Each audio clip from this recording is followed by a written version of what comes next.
More than a month after Barrie City Council passed a motion related to the city's drug crisis, Barrie residents are still waiting for their chance to be heard about zero tolerance policies.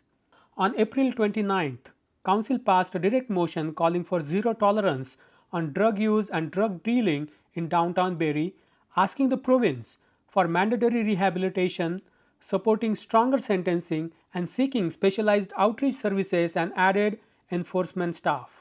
At the June 3rd public meeting, residents had the opportunity to express their opinions about illegal dispensaries, while broader zero tolerance street drug concerns were discussed separately with Police Chief Rich Johnston in a private room. And if you are here to talk about zero tolerance on the streets with drug laws or any of the other legal pieces of the motion a few weeks back, which was a strong mayor's directive, then Chief Johnson can and will speak with you during this meeting.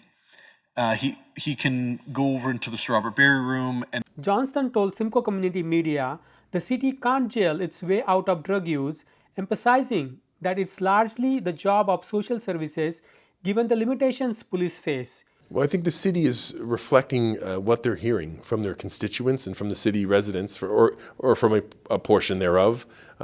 People want to feel safe and they want to feel secure in their downtown and across the city. And their ask of us was a reflection of that. With respect to our limitations, where we can interdict and where we can engage, we do. But when you see someone who is in the throes of having used drugs, we're very limited in what we're able to do there, unless they're an immediate threat to themselves or others in terms of traffic or something like that. But if they're actively in the throes of that usage, the police are probably not the best response. Medical care, social services, drug services.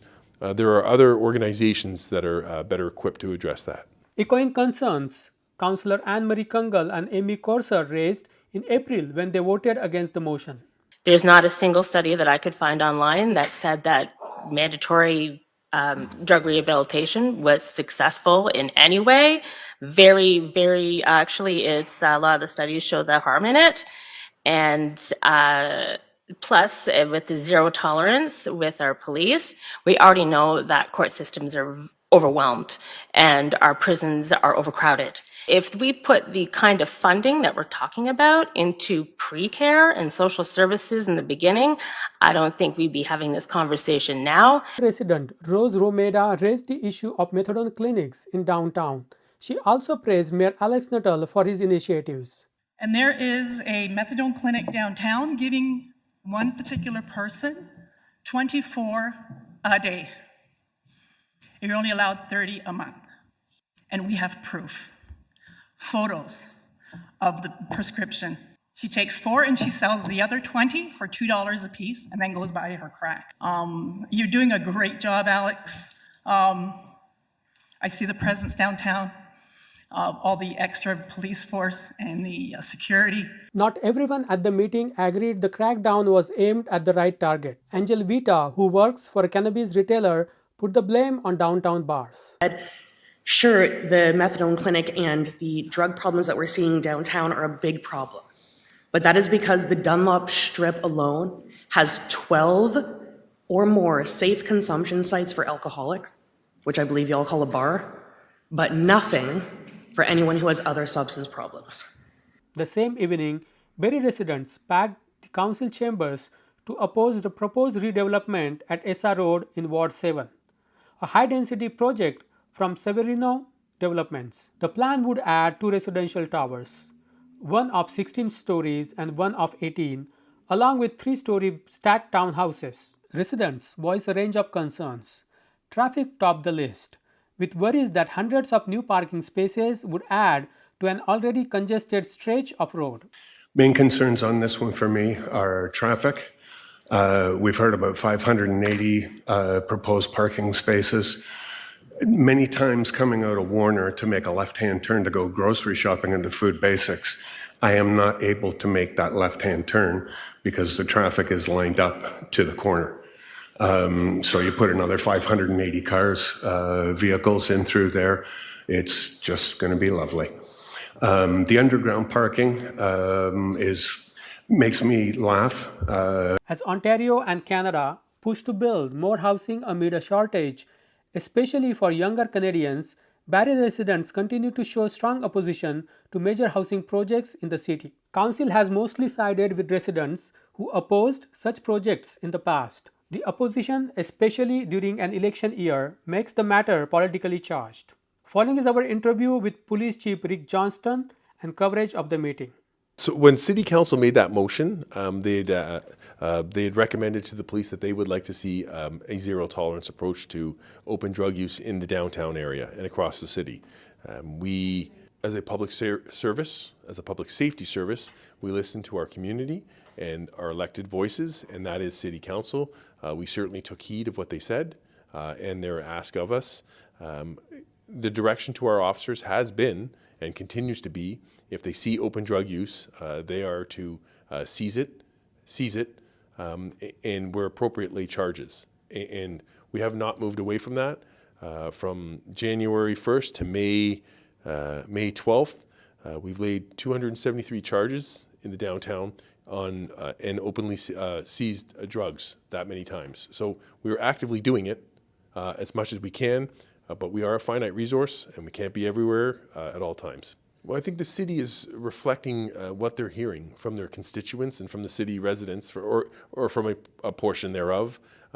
People want to feel safe, and they want to feel secure in their downtown and across the city. And their ask of us was a reflection of that. With respect to our limitations, where we can interdict and where we can engage, we do. But when you see someone who is in the throes of having used drugs, we're very limited in what we're able to do there, unless they're an immediate threat to themselves or others in terms of traffic or something like that. But if they're actively in the throes of that usage, the police are probably not the best response. Medical care, social services, drug services. There are other organizations that are better equipped to address that. Some of our residents are, and without fault, are very frustrated with our system. They see things that make them uncomfortable, or they feel unsafe in their downtown, or they hear about things. And their desire is for that to stop. And from a police service, we would also like to, we recognize drug use, we recognize crime, we recognize social disorder, a whole host of factors we don't want in our society. And we exist to address as much as we can. But the ask of what we're able to do versus what we're allowed to do can sometimes be different. I would think informed by media, social media, television, influence from other countries in terms of what they think the police can do and what we're actually able to do, there's sometimes a gap there. So we do what we can, and we do it the best we can. The members of the Barrie Police Service are very passionate about protecting their community and doing as much as they're able to. Welcome. I will now call the affordability meeting to order. This meeting is being held in person and electronically in accordance with the Municipal Act. Tonight we have 4 public meetings this evening. If you're joining the meeting virtually and have not yet registered and wish to speak, please email cityclerks@barrie.ca and staff will email you the information to participate virtually. I will now call upon Eric Braithwaite of MHBC Planning, Urban Design and Landscape Architecture to provide the presentation concerning the amendments to the zoning bylaw and official plan for 550-76 Esser Road. Welcome. Good evening, committee and Mr. Chair and the members in the public. My name is Eric Braithwaite. I'm an associate planner with MHBC Planning who have submitted official plan amendment, zoning bylaw amendment for the properties at 550 to 576 Esser Road. Walking you through the site, the property fronts Esser Road, which is identified as an intensification corridor in the City of Barrie's official plan. The image to the left represents the existing official plan designations. The existing official plan designation is designated as a neighborhood area, with the image on the right showing the various existing zoning conditions.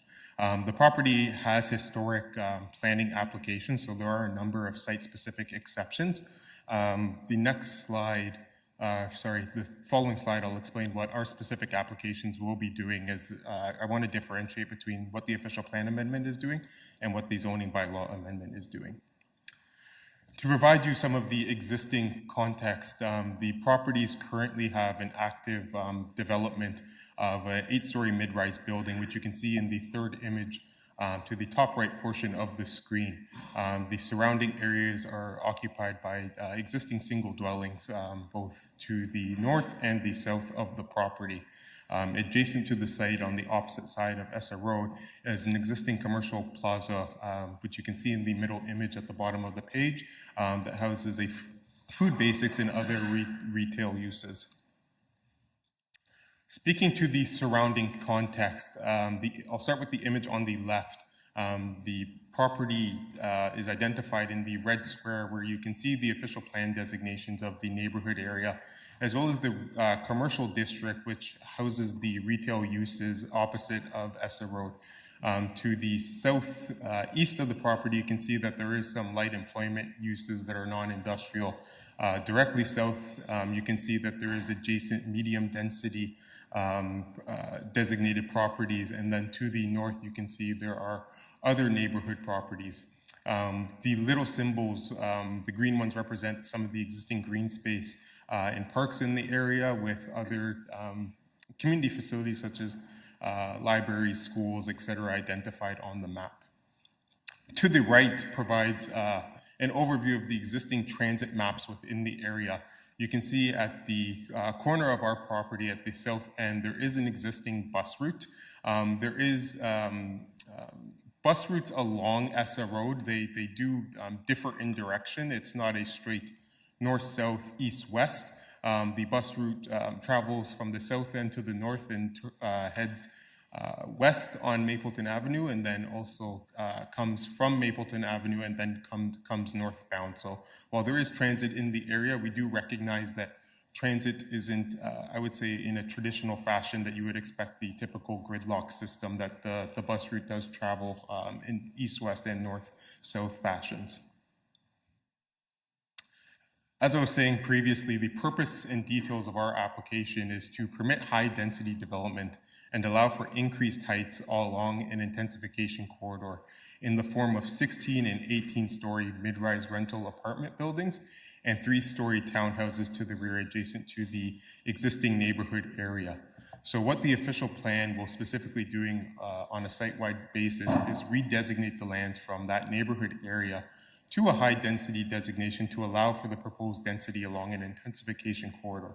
So one of the key things about this property in that its designation as being along an intensification corridor makes the property considered a strategic growth area in both the provincial policy statement as well as the City of Barrie's official plan.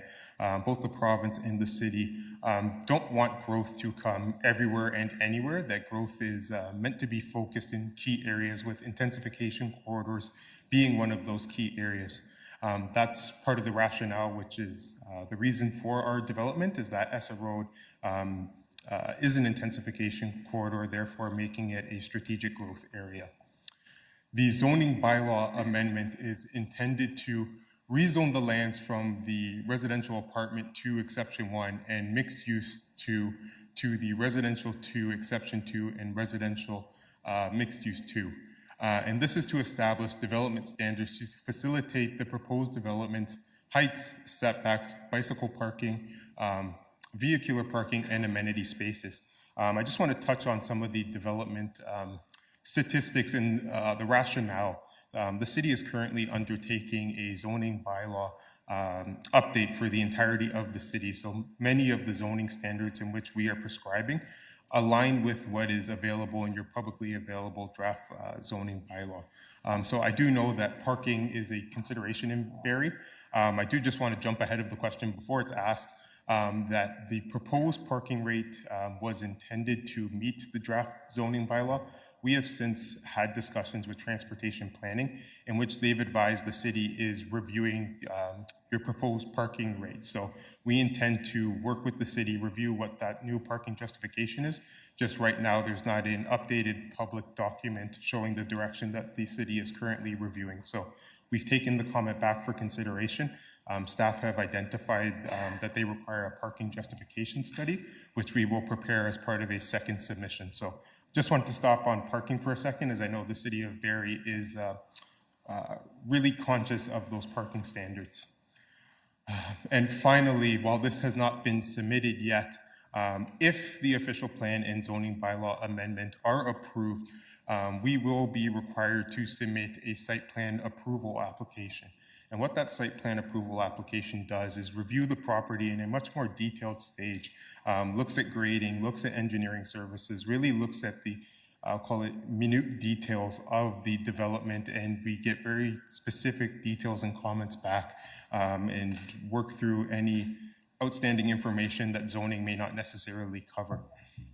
I will just advise, just because I know this is a multi-phase development, that as I said previously, the current building in the middle of the site plan there is the existing 8-story residential building, which is currently under construction, does have an active site plan application.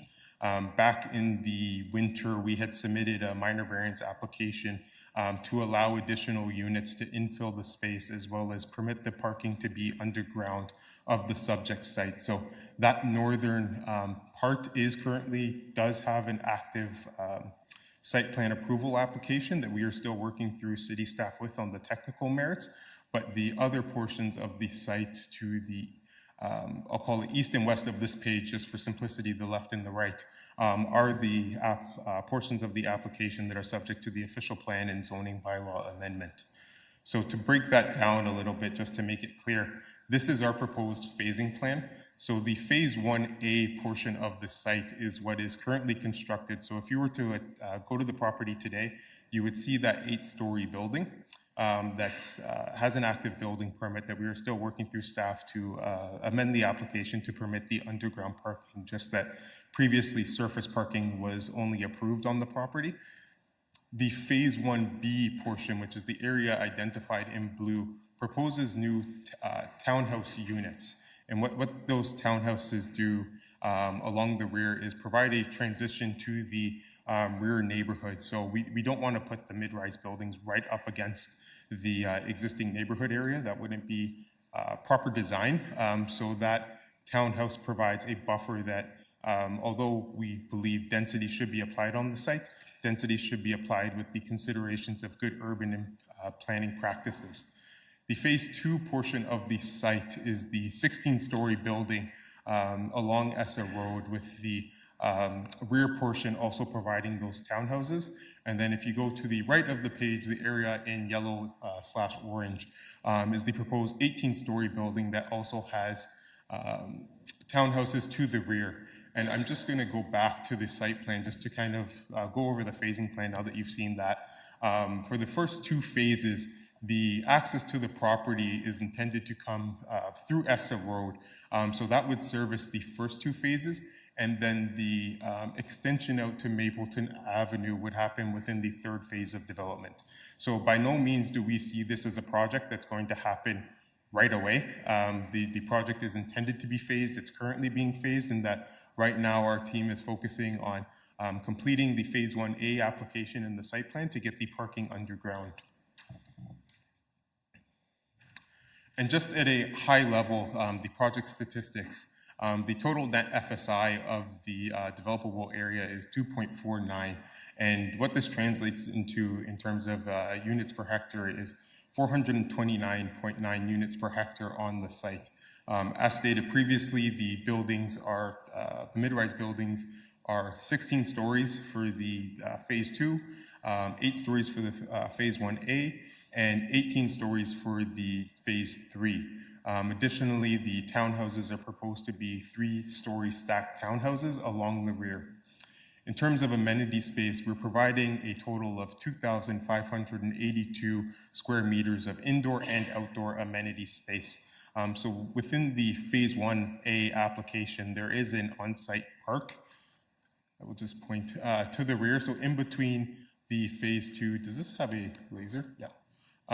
Within this area, there is an outdoor park that's proposed to be in this area. So that will provide some outdoor amenity space to the buildings and the site, as well as some greenscaping. You can see the landscaping along the edges of the property, as well as to the rear, to provide that transition and buffer to these existing neighborhood uses. In total, the site will be providing 806 units, and the way that is divvied up across the entirety of the site between the Phase 1A, Phase 2, and Phase 3 applications. So there would be 483 one-bedroom units, 178 two-bedroom units, and 43 three-bedroom units. And this is to cater to different needs. So not only just catering to, a single person residing in a one-bedroom, that we do want to provide those larger units so that people can kind of age in place. Nobody wants to be displaced. And then we also have the townhouse units where we're providing 102 units within those three-story stacked townhouses to the rear. I did touch on parking and the rates. I will just advise that we are proposing 660 parking spaces, which has been broken down to providing 580 residential parking spaces and 80 visitor spaces, with 13 of those spaces being surface parking. So one of the key components of this application, and the key between the Phase 1 that was previously approved and what we're undertaking now, is that the parking is intended to be underground. That allows to kind of maximize the developable area on the surface, and also reduces some of the visual impacts of parking, so that the spaces would be underground and not disturb the existing residents within the area. Additionally, we are providing 154 bicycle parking spaces. So that's not something that's currently required in the zoning bylaw. That's something that's taking direction from your new zoning bylaw. So as I said before, many of these stats is trying to work with the direction that the city is going within. Our client just wants to advance the applications now, rather than having to come back and seek site-specific amendments when we know what the design of the building looks like. And these just provide some renderings of what the proposed building will be. So I will highlight that this is the existing building. In the middle, this would be the 16-story building within Phase 2, and then this would be the 18-story building within Phase 3. This building here is an approved mid-rise building that's adjacent to our site. This would have been located within that medium density designation that you would have seen to the south of the yellow area. It would have been colored orange. This is a perspective from Mapleton Avenue. So this is the Phase 3 building, with this block here being the proposed townhouses backing onto the existing neighborhood area. So you can see that there is an opportunity to provide trees and landscaping along the rear to buffer between the existing neighborhood and the newly proposed townhouses. Again, this is the perspective within the development looking out towards the townhouses, with the proposed interconnecting drive aisle. Again, this drive aisle would be leading to the underground parking spaces. And finally, as mentioned, the Phase 1 outdoor amenity area of the proposed park.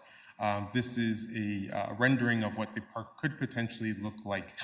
So we are working with the city to get the site plan application approved, which includes the relocation of the outdoor amenity area from where it was previously located, where the existing townhouses are, to the current location to the rear of the Phase 1 building. And that's to promote the underground parking and connectivity across the entire site and all of the phases. And finally, this is a rendering showing of what the view from the existing neighborhood to the proposed development. So again, this would be the Phase 3. This drive aisle would, this street would be Mapleton Avenue, and then this would be the Phase 2 16-story development.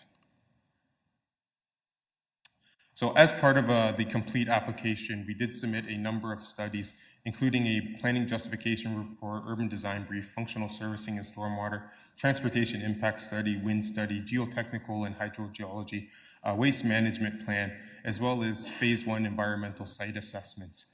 We are in progress of completing our phase 2 environmental site assessments, and also provided a comment response matrix, which included the comments from the March 10th, 2026 neighborhood meeting. Finally, I will wrap this up by saying we are still awaiting technical comments from staff. So by no means do we expect a decision to be made tonight. That's not the purpose of the public meeting.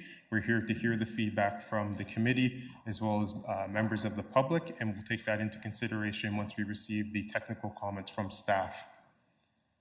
Thank you very much. Great, and thank you. And that brings us now to the public comments section. A reminder that each speaker has 5 minutes, and we do have someone pre-registered to speak here in person tonight, and we also have some who are pre-registered virtually. So I'll remind everybody that we have 5 minutes for you to speak, and I now will invite Mr. Dave Johnston to speak, to give your comments, and please begin by stating your first and last name and your address for the record.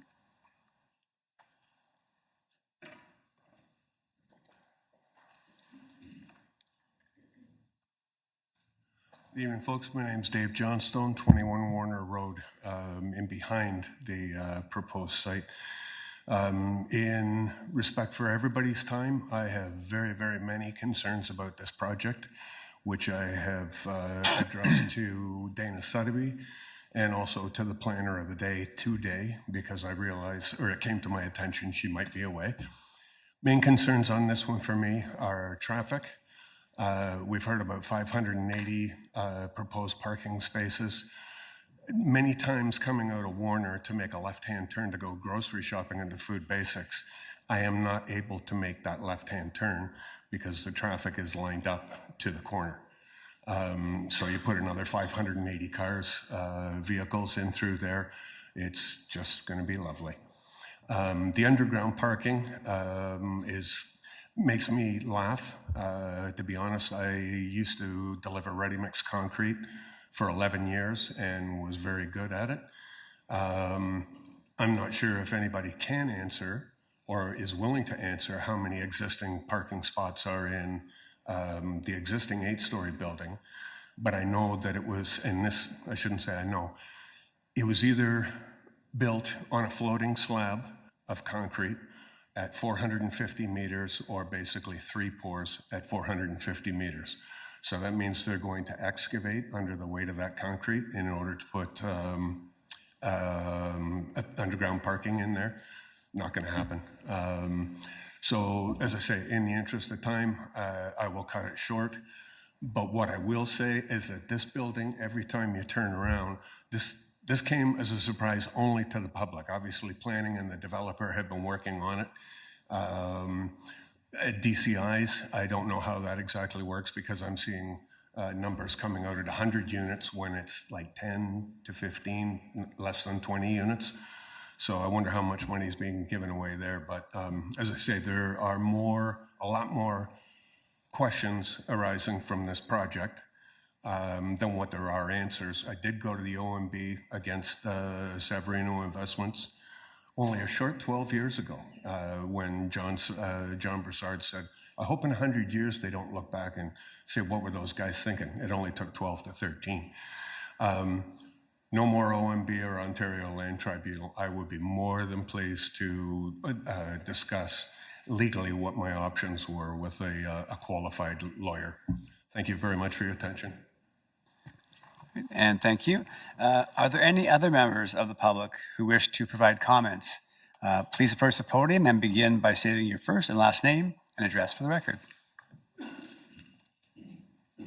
Welcome. Good evening. Good evening, members of council. My name is Nancy Tuckett. I'm a resident at 48 Quant Street in Barrie. I've been a resident there for 36 years, and this development is proposed within 200 meters of my home. I wanted to come out tonight just to give you a little bit of an overview of my thoughts and comments on the proposal as it was presented this evening. The proposal itself is proposing 16 and 18 stories in an area that's considered a neighborhood area under the official plan, which is, for all intents and purposes, is a low-density residential area. I appreciate the fact that it has been set aside to be an intensification corridor, and I think there are areas in Barrie that are also intensification corridors that can support the type of density that's being proposed here. The height of 16 and 18 stories on a site that's 4.63 acres, proposal of 806 units at an FSI of 2.49 is extreme. It is far too high. It should be considered in the downtown core, in areas at the 400 Nessa Road, perhaps at Mapleton and Nessa Road, but not in this area. Again, this is a local neighborhood area. I recognize that we have seen intensification with the 8-story building that has just been built. We have yet to see the impact that that building would have in terms of the units once they're occupied from a traffic perspective, as it's currently not occupied. But certainly, I appreciate that intensification is needed. I think the point tonight is really that it has to be reasonable, it has to be good planning, and it has to respect the neighborhood in the area. I'm not sure, I haven't had a chance, and I apologize, I have not had a chance to review all the supporting documentation, the planning justification report, and some of the urban design briefs and the functional servicing strategy. I didn't see a shadowing study. Certainly the residents along Warner Road, and I think the gentleman before myself indicated that he has concerns with shadowing, and essentially the setbacks. I mean, if you look at some of the exceptions that are being sought in this case, I mean, 3-meter setbacks, a reduction from 7 meters to 3 meters for an 18 and a 16-story building, that's 10 feet. Picture that. I mean, I think you need to understand what the impact is. I mean, I think the drawings are fine tonight, but you need to understand what that means, 10 feet for an 18-story building. So I think the shadowing studies, if we haven't seen them, perhaps the consultant tonight can speak to whether or not they've demonstrated that there will be sufficient daylight hours throughout the year for the backyards that are along Warner Road. Again, I've mentioned that the heights would be more suitably located in the downtown and perhaps in other locations. The density, far too dense for the site. And I think we heard the applicant speak to the transitioning of the townhouses. The stacked back-to-back townhouses, those are pretty dense developments that's being proposed. In fact, it doesn't really constitute a transition. It actually just constitutes additional density being crammed in on a site that can't support it. So if anything, if the developer were to consider perhaps removing those townhouses and look at more of a step-back development that would be more consistent with the 8-story building in the area, I think that's something that the neighborhood could tolerate. But as it stands now, it seems to feel like a crammed-in version of a transition to the low-density residential neighbors on Warner Road. It's not clear to me, and I saw the road that they've shown to access the townhouses. I'm not certain if it's a public road. I know they've asked for a reduction in the size from 6.4 meters to 6 meters. I'm assuming it's a private right-of-way. It's going to be a private road, and I'm assuming that they're going to be private condominiums, but again, that's not clear. I think they've come in and have sought rental tenure, but have we received confirmation that they will in fact be any rental on this site? I don't know. So the access is a concern, and I think we had the gentleman speak earlier about the stacking that occurs along Mapleton at Essa Road. And again, being on Quant Street, I am on a crescent, and I too have experienced stacking both directions, both at Veterans and Mapleton and Essa, where you can't get out of your crescent. Again, this is in advance of 804 additional units with a potential population of, pick a number, 1,600 residents. This is something that needs to be considered, and I'm assuming it has been considered as part of the transportation impact study, but I'd like to see what that means for us, because I think that stacking will be problematic from an emergency point of view, but also just from simply getting around day to day. The amenity space, I think we heard about it. I'm not sure that, again, the supporting infrastructure is in place to support the residents that will be proposed in this area. Oh, I think I'm over my 5 minutes. Okay. I think what I can say is I appreciate there's a need for increased densities along intensification corridors. I understand that. That makes good sense. That's good planning. But the development that we see tonight seeks to cram in as many units as possible under the guise of rental accommodation on a site that cannot support it. There's no regard for the development and the residential development to the east, or regard for the traffic impacts that will result from the 804 units. Intensification can occur.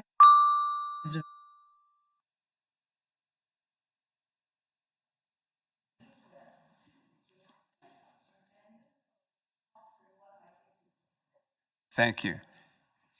Thank you very much.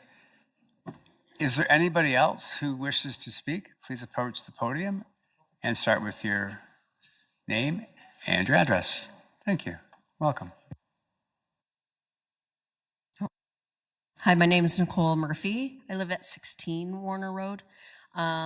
If the picture was up there, I'd show you. I'm actually significantly impacted already by this building. My backyard backs onto this property.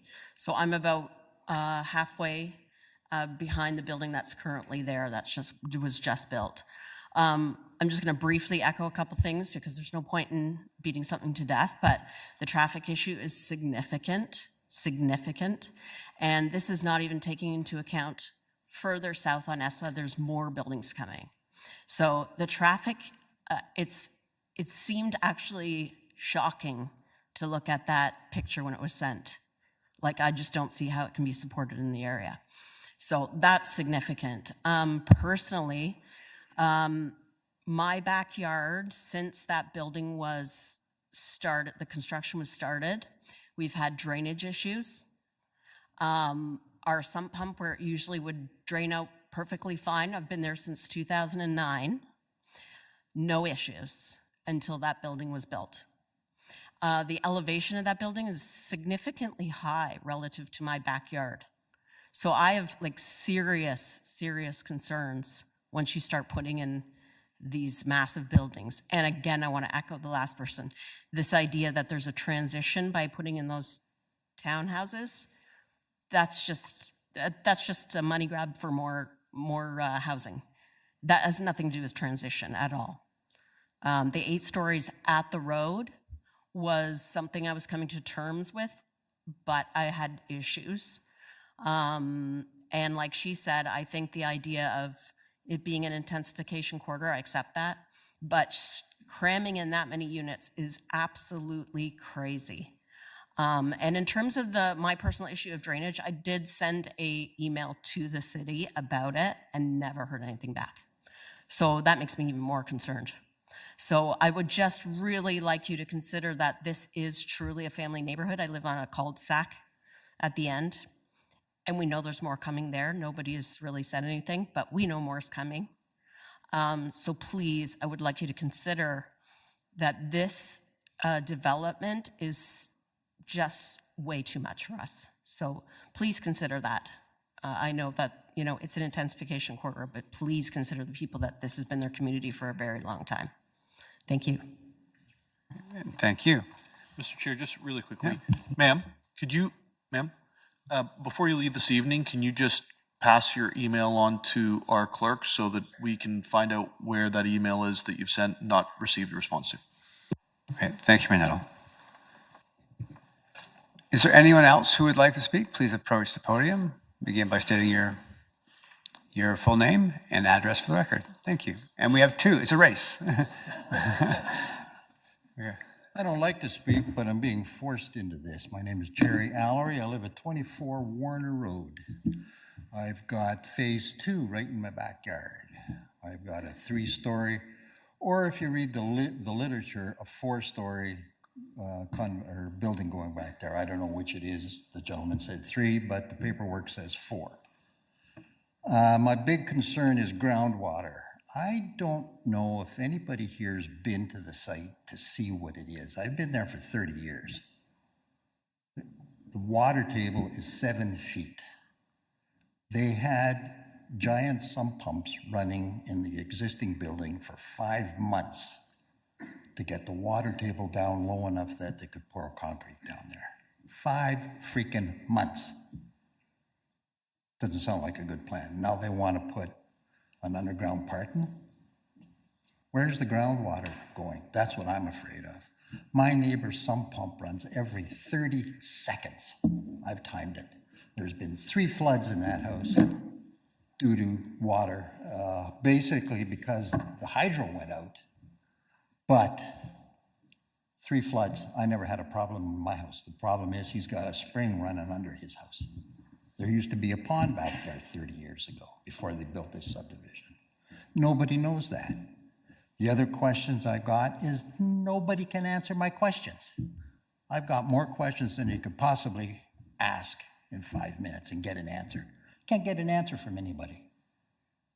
The system is rigged against the people, that you don't want to tell them bugger all until it's too late. And probably now is too late. You go to your committees and this and that, you never see anybody come out and say, geez, any idea what's going on back there? No. Does anybody come and say, why is that building taking 5 years to build? They built the Empire State in 3. That thing doesn't even have drywall, hydro, or plumbing done yet. When's it going to be done? Anybody got a question? Anybody from the city say, what the hell is taking them so long? No. I'm fed up. If I had the means, I'd leave this frickin' town because I think you're going nuts. Thank you.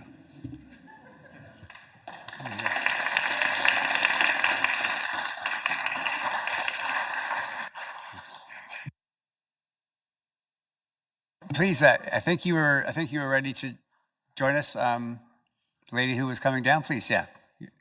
State your name, address for the record. Thank you.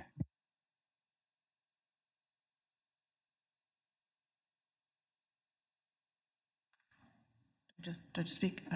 My name is Marion Wilkins, 94 Girdwood, which is on the end of Coghlan. My family and I moved here 20 years ago, actually the end of May. We came here to this part of town because it was a family neighborhood, quiet, respectable, just as Food Basics was opening, which was kind of cool because it was just up the street. We walked to Food Basics once a week or so. We go to Peggy Hill Community, Holly Rec Center, and it's just very welcoming. So it's in bungalows and 2-story houses in this area, which I love. Now, this proposal of 16 and 18 stories, that just won't look good in this neighborhood. That's all I have to say. Thank you. And thank you.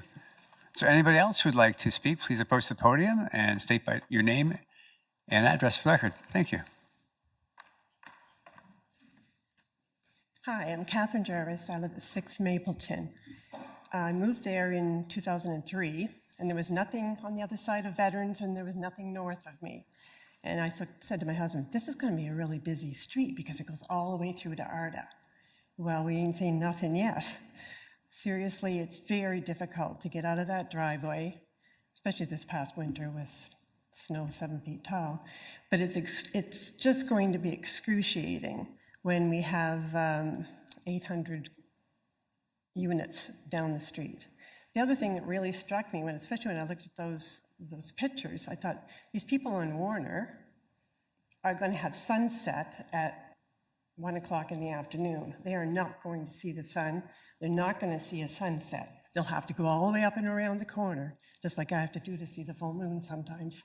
It's just, it's ludicrous. And the other day I was driving down the street on Mapleton, and there were probably 70 kids going from Trillium, I think it's called, school to Peggy Hill Center.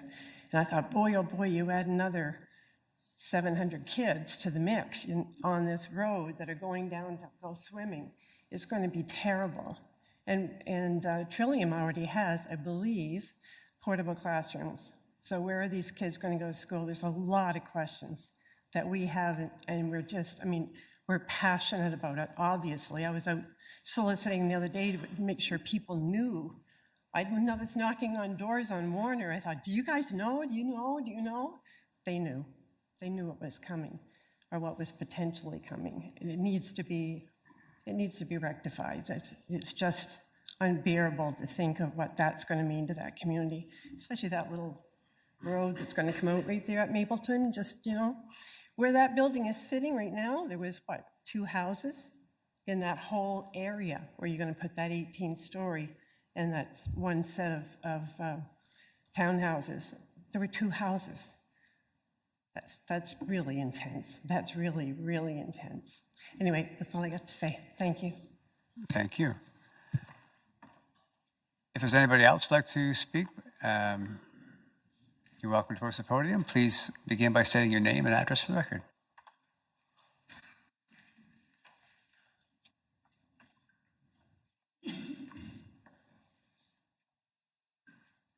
Hi there, Bob Rutherford, 76 Mapleton Avenue.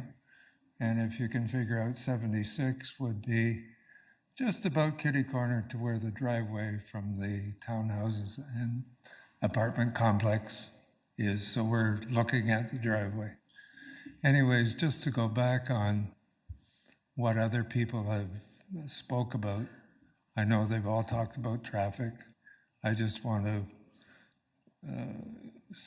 say it again, the traffic between 4 and 7 on Mapleton Avenue is backed up down around the corner. We now back in the car. I never had to do that before, but we back it in so we can drive it out rather than fight the traffic. As you're probably aware, Mapleton is a major artery now. It's a 2-lane road, but it's a major artery that everybody uses, especially in the summertime, to go to Collingwood.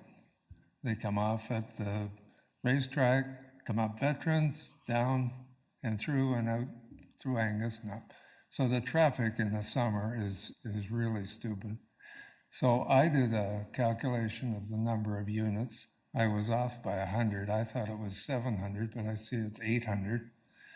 And the calculation would be at 1.5 cars per unit, 1,200, 13, pick a number. It's just stupid. And they're all going to be coming out, half of them, because half go out the other driveway, but they're all going to be coming out in front of our house. Also, Mapleton is kind of a 2-lane road with an option just at the end for 2 or 3 cars to turn left.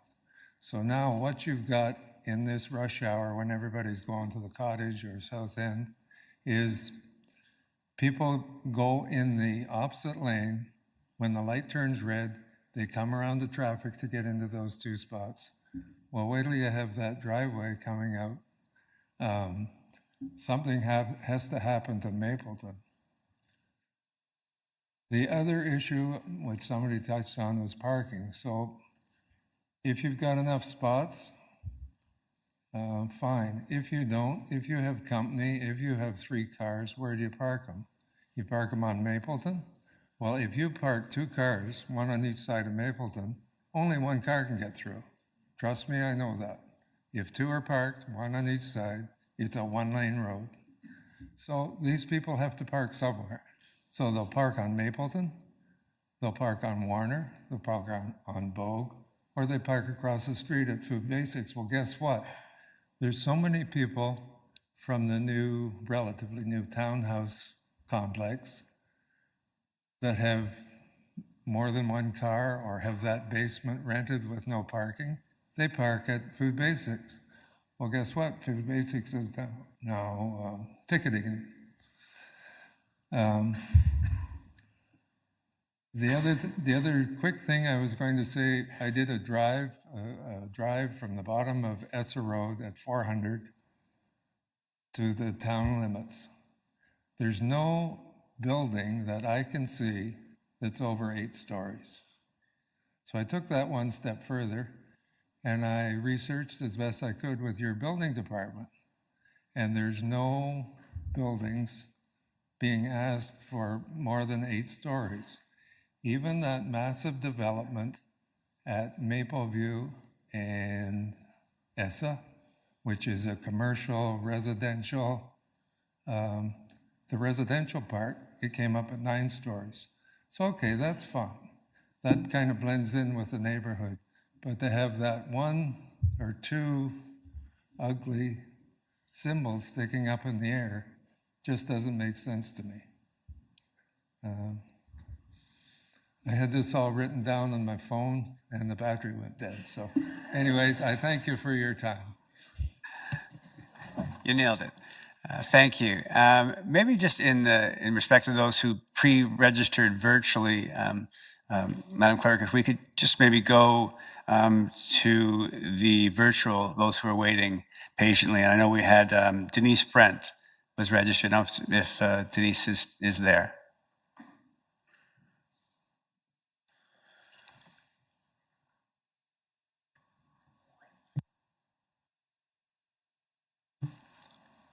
Hello?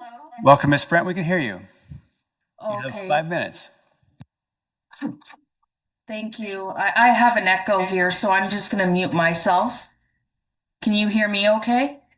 We can hear you fine. My name is Denise Brent, and I'm a resident of Warner Road. I live at 14 Warner Road. And when I received those papers with these skyscrapers that you're building behind us, I don't even have the words. I was just gobsmacked at what came. I mean, we have this 8-story building already behind us that has been 5 years. I've had neighbors already speak to this. My neighbor next door is there tonight. She has nothing but a pile of garbage behind her. I have nothing but a mound of dirt behind me. And now you're saying that they have to build underground parking in this existing 8-story here? The water table, I don't know, and another neighbor on Warner Road said it already. The water table here is extremely high. My sump pump goes off every half an hour, 40 minutes. And and I don't know how they are even going to put underground parking in that 8-story building that's already there right now. Another neighbor mentioned how we're going to lose the sun by 1 o'clock in the afternoon. We're already losing the sun right now. I'm directly behind this 8-story building, and we're losing the sun at 2 or 3 o'clock in the afternoon. It's really, really sad what's happening here in this city, in my city. I moved here back in 2008, and this was a beautiful city to live, to raise a family. And I don't understand what's happening now, what people are thinking to put these kinds of buildings in this community. The traffic, we just cannot sustain it here. We cannot sustain it. And I don't know who would ever pass something like this. It's just extremely disappointing. And I'd really like it if someone could reconsider, because this is just, honestly, if Barrie just is going in this direction, this is not a city that I would want to live. That's really all I have to say. Great, and thank you, Ms. Brent. Just for the record, it's a proposal. Just for your worry, I don't want you. This is a proposal. It's not being built. It's a proposal at this point. So, but thank you for your comments. Our next virtual participant is Krista Dinsmore. Is Ms. Dinsmore there?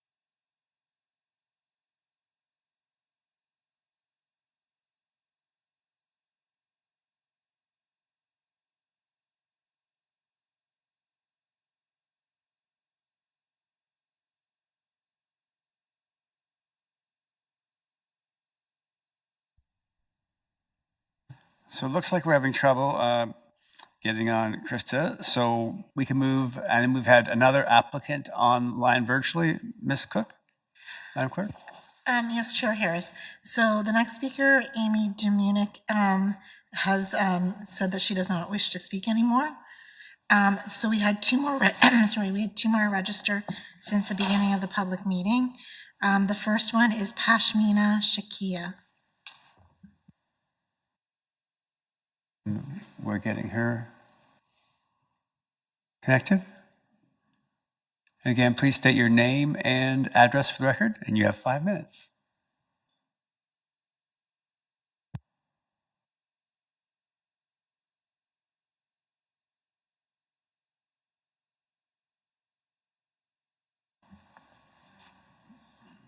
It looks like she must have left the line as well. So the other gentleman is Mark Chemiski. Mark, it looks like you're up. If you have 5 minutes, please state your name and address for the record. Hi there, can you hear me? Yes, we can. Please go ahead. Okay. Yeah, it's my name's Mark Chemiskey. I live at 82 Mapleton Avenue. Just kind of want to share some of my concerns. First thing is like just learning that there's going to be a 16 to 18 story rental apartment just directly across from me. I live directly at the corner house at Mapleton and Essa. Like beyond traffic and construction impacts, I've also very concerned about privacy. The building of this height directly across from my home would overlook my entire property, including our backyard, a household with young children, the prospect of a multi-story building with direct sight lines into our living spaces, I find it deeply troubling. In addition, there has been already been townhouses just directly behind me on Essa, development construction behind my property along Essa Road.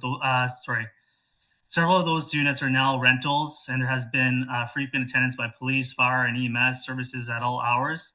This has at all times involved incidents related to drug activity, which affected the sense of safety and quiet enjoyment of our neighborhood. As a first responder, I also have firsthand knowledge of this type of challenges that arise when high density developments occur in a concentrated area without adequate planning for their cumulative impacts. I want to emphasize that I do not oppose to development in this general, nor I have any previously submitted a complaint to the city of Barrie. However, I do feel really strongly about this development that have a direct impact to myself and the Mapleton residents and properties. Like I truly enjoy my property here. Obviously this is something that like directly affects us. And yeah, that's all I have to say right now. Great, and thank you. I think that concludes the virtual. And okay, and so thank you, everyone. If anyone has any further written comments, you can submit them to Dana Sotheby, planner, at dana.sotheby@barrie.ca. Thank you. So that takes us to our fourth. Oh, sorry. I apologize. I went too quick. So is there? First of all, I have Councillor Harvey who would have comments. So maybe one last call in the gallery. Is there anybody else who hasn't spoken, who has something else to add? Please. Sorry. Hi. Sorry. I'm Sonia Ferlani. I live at 77 Quan Street, and I also have been there for 36 years, so I've seen a lot. Sorry, I'm a bit sick. I just want to say everything everybody said about our traffic, it's disgusting. Trying to get off Warner to get onto Mapleton, sometimes, you just can't even do it, especially in the summertime. But I also wanted to say something that nobody brought up was when they were building the 8-story and the meetings were going, and we were all going there to fight that one, I remember them saying that, especially I felt sorry for all the people on Warner, that they were going to try to bring the building really close to Essa Road. So it wouldn't be, so close to theirs, which, wouldn't impact them as much. And now you find out that they probably did that so they can put townhouses and stack more people. So they're liars. And these people don't live here. They don't even live in Barrie, I think. I think they come from York Region. So it's like don't do this to our neighborhood, especially these developers that come from other places and they just want to make money. So, I have other stuff, but I just want to keep it short here. And just hopefully you guys do what's right for us in our neighborhood and make Barrie look really nice, because it's a beautiful city. We've got the lake, we got the ski hills. It should be, it's really a great place to be at. Don't make it ugly with these buildings. And I know that, and I know that they're going for 18 stories. They're not getting 18 stories, right? But they always try to get more. Oh, we'll probably get 12, right? No, way lower. Because I know we can't fight, the growth, whatever. Anyways, thank you for listening. Great, and thank you.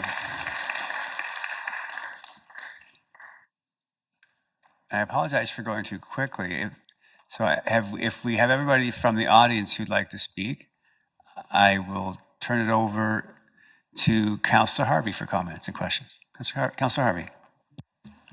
Thank you, Chair Harris, and thank you to the presenter, and thank you to all the residents that have taken time to join us here today, and also virtually. And I know a few have reached out to me by email and phone call and have submitted their comments too, so all those comments will be noted through the clerk's office. I'll direct my first few questions to the presenter.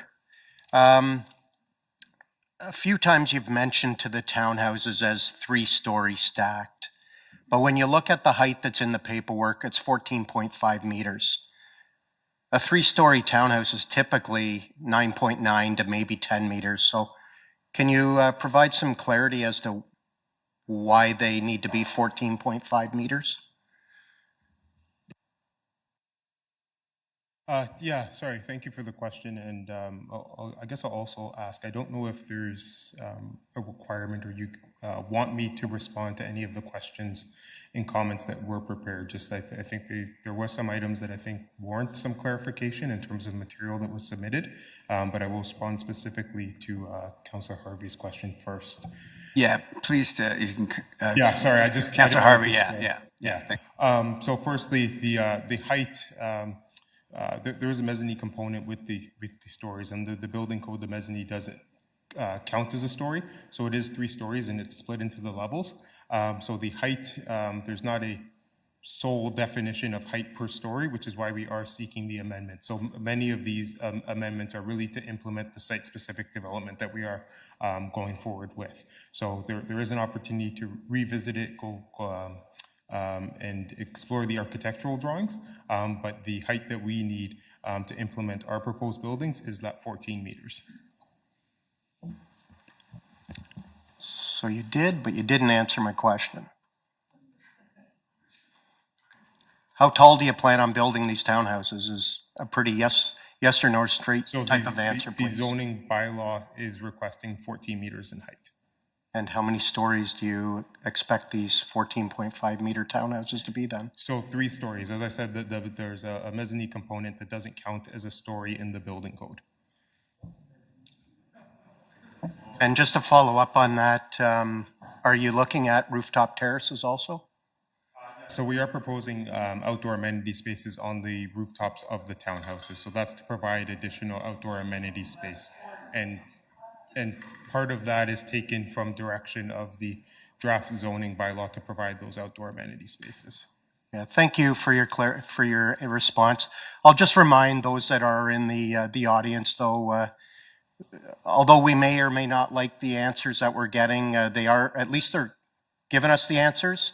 So I just ask that we don't have any ruckus in the crowd. So thank you. I was just going to jump in because the mayor was going to say the same thing. So thank you. If you could just let him answer the questions, and I will try and get as many answers for you as I can today with the main responses that were brought up here today. Now, when it comes to the layout of these buildings, obviously you got the approval for this 8-story one back in the John Broussard days, which is about 10 years ago now. It's still under construction, and it's been under construction for over 3 years. And as you heard today, my residents had to listen to a diesel generator running for 5 to 6 months, 24/7, pumping out all this water. Now that you're having to go even deeper and significantly deeper with however many levels of underground parking you're going to have to go,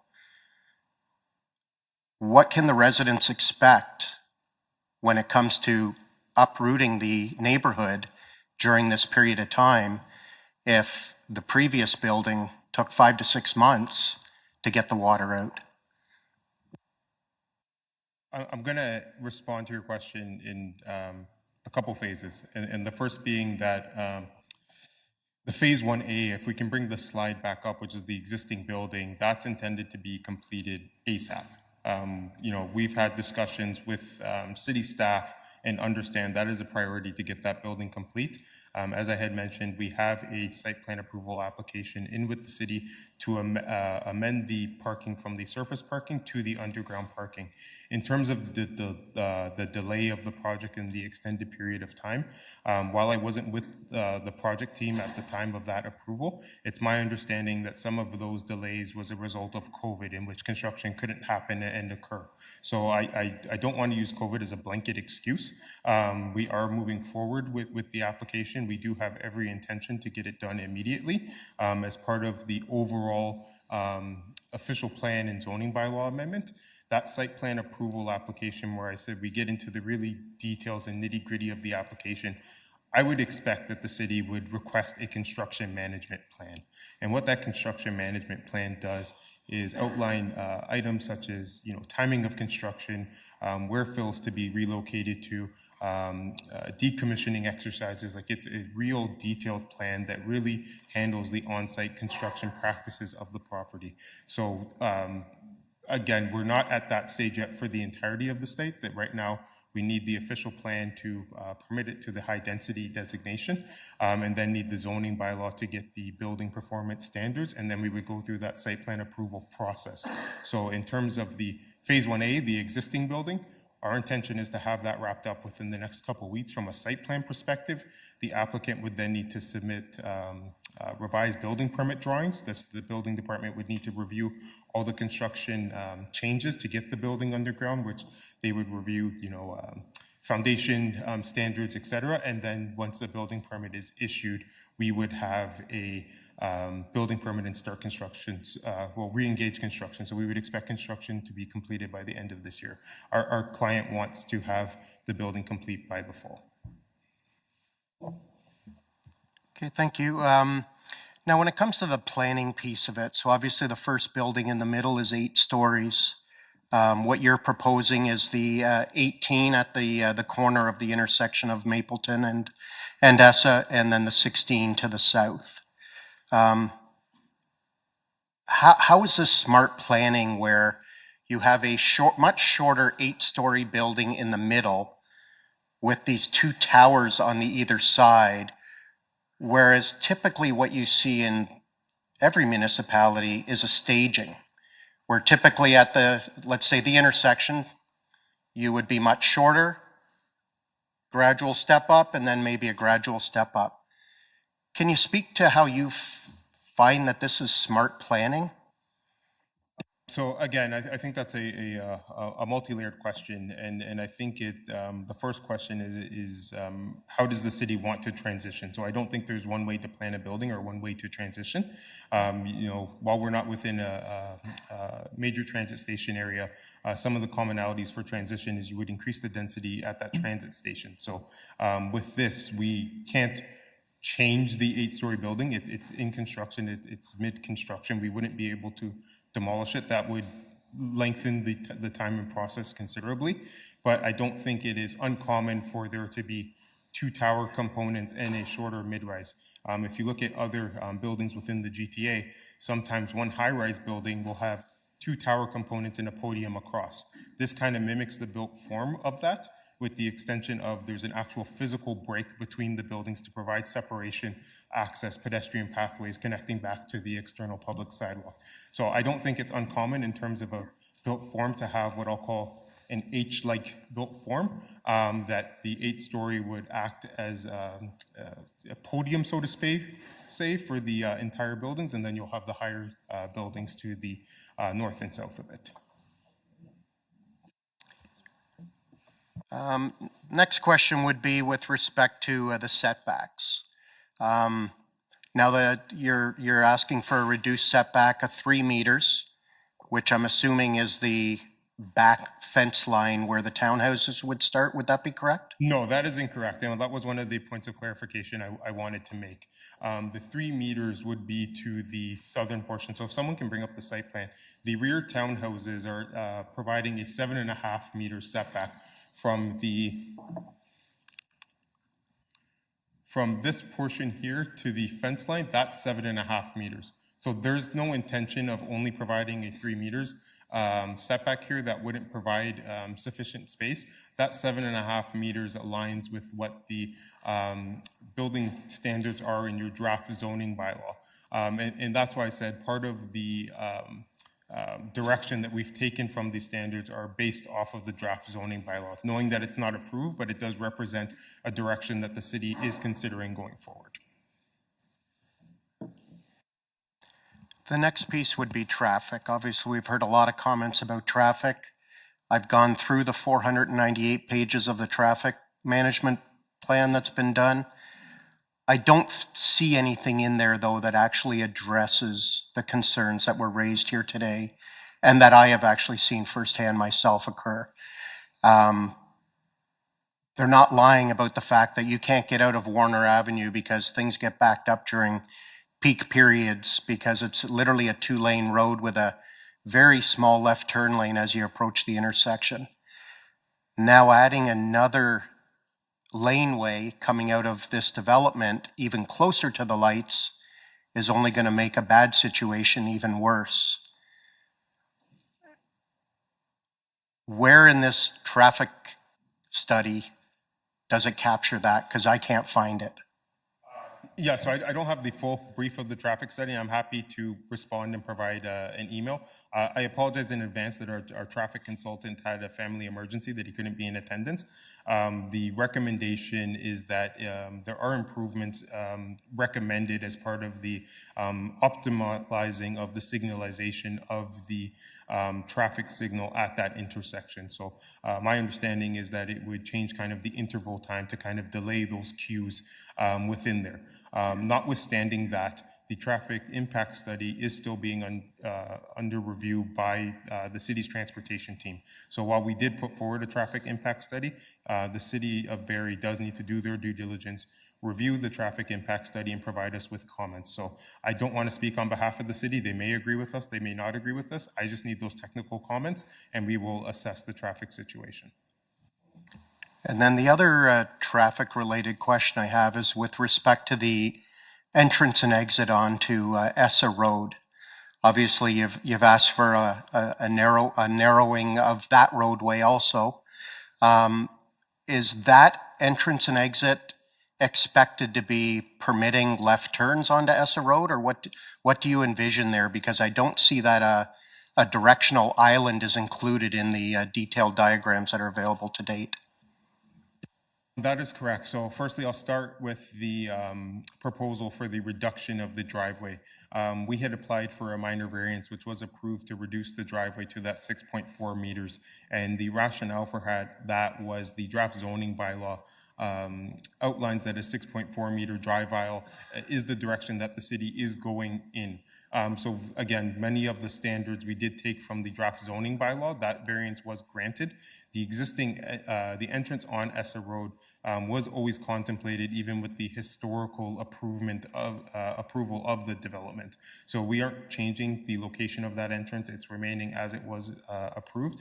And to my understanding, it is going to provide full movements. Again, the traffic impact study, we haven't received the comments from the City of Barrie Transportation. So if there are recommendations that they feel are warranted, they would communicate that to us, and we would take it back and revisit it. Okay, and when it comes to the setback around the townhouses, because obviously we've heard a lot of concerns from the residents on Warner, your diagrams do show trees that appear to be additional trees added, because right now it's bare. There's no greenscape between where the older homes were that some have been taken down. There's still a couple that are boarded up and probably should be taken down sooner than later because they've become eyesores. What do we envision in that space? Are you going to be putting trees in there dense enough that will create a green buffer with higher, more mature trees, or what can the residents expect? And also too, even if you want to touch on fencing, because right now it's just a traditional wood 6-foot fence. Do you envision putting something maybe a little bit taller, maybe sound barrier base, that type of thing? Yes, so as part of the application, we did submit a landscape plan, which identifies the tree plantings and types within there and the fencing material. So again, the city's parks and landscape team would review that and provide comment. We are concerned with the buffering. We understand that, backing onto existing neighborhoods is a concern, and that's why we're not looking to reduce that setback from the 7.5 meters. We feel that that is adequate, not only to provide users of that townhouse some adequate rear backyard amenity space, but also to provide buffering to the existing neighborhood. So to answer your question, yes, there is intended to be planting.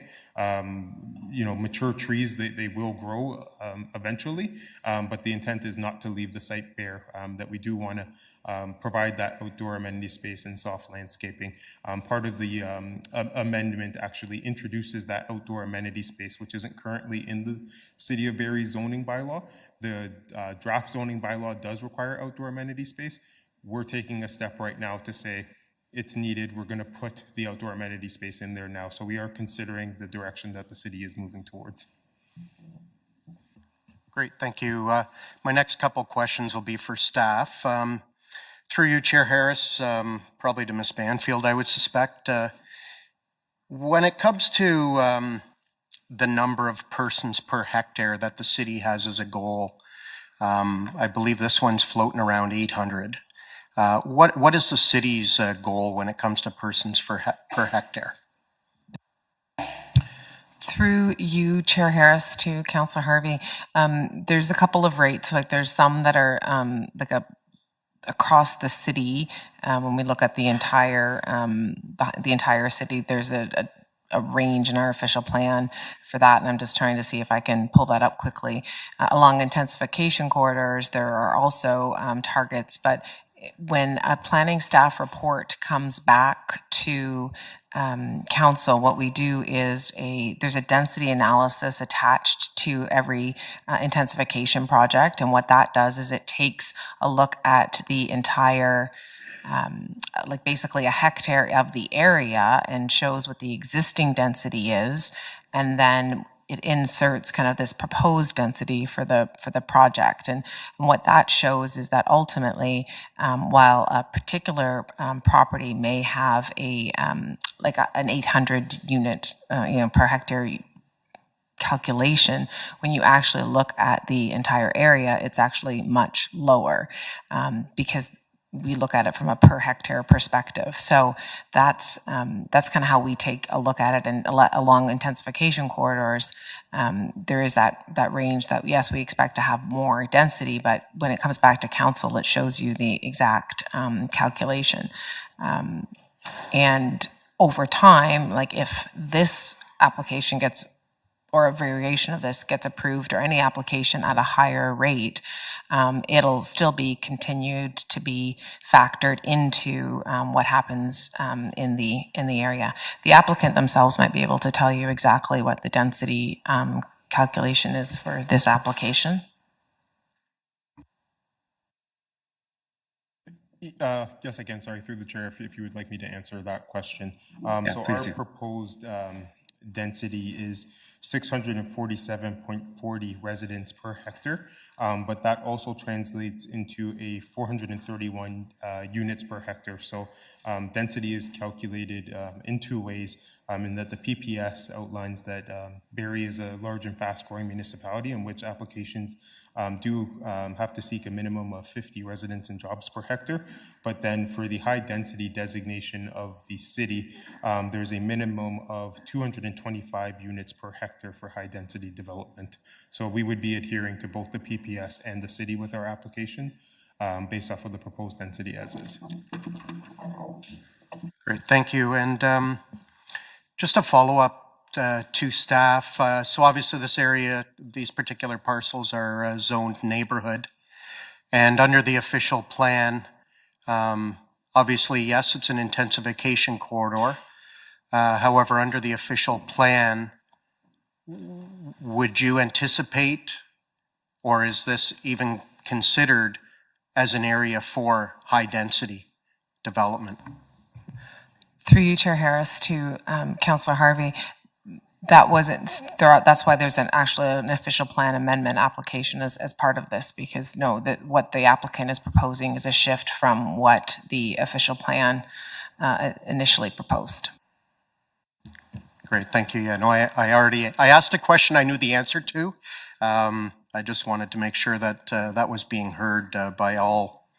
I'll cut off my comments there, but I think it's important to highlight that on several occasions throughout this term, the mayor has been quite clear when it comes to development that high-density developments need to be in the downtown, near transit hubs, and near the 400 highway. And I don't see that this meets any of those check boxes. But thank you to everybody that took time to come here tonight. And that'll be it, all my comments. Great. Thank you, Councillor Harvey, Mr. Brathwaite, and all those who gave comments. If anyone has any further written comments, you can submit them to Dana Sotheby, planner at danasotheby@barrie.ca. Public meeting is to review an application submitted by M. Bahar Planning and Design Limited on behalf of 100-101-4757 Ontario Inc. for an official plan amendment and amendment to the zoning bylaw for 73 to 79 Toronto Street. The second public meeting is to review an application submitted by Innovative Planning Solutions on behalf of 998909 Ontario Inc. for an official plan amendment and amendment to the zoning bylaw for 340 Mapleview Drive East.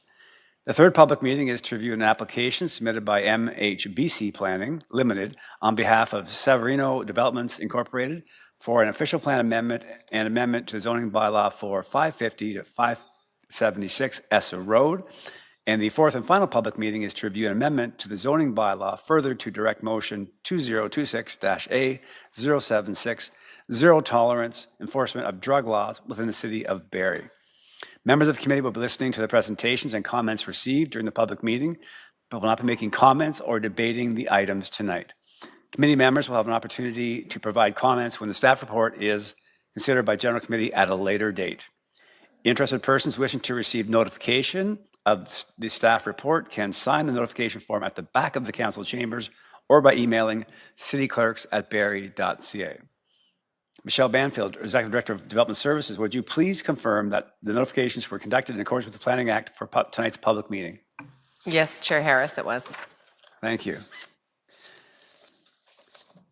I will now call upon Chris Pereira of the first public meeting, pardon me. I will now call upon Chris Pereira of Bahar Planning Limited and Design Limited to provide the presentation concerning the amendments to the zoning bylaw and official plan for 7379 Toronto Street. Welcome.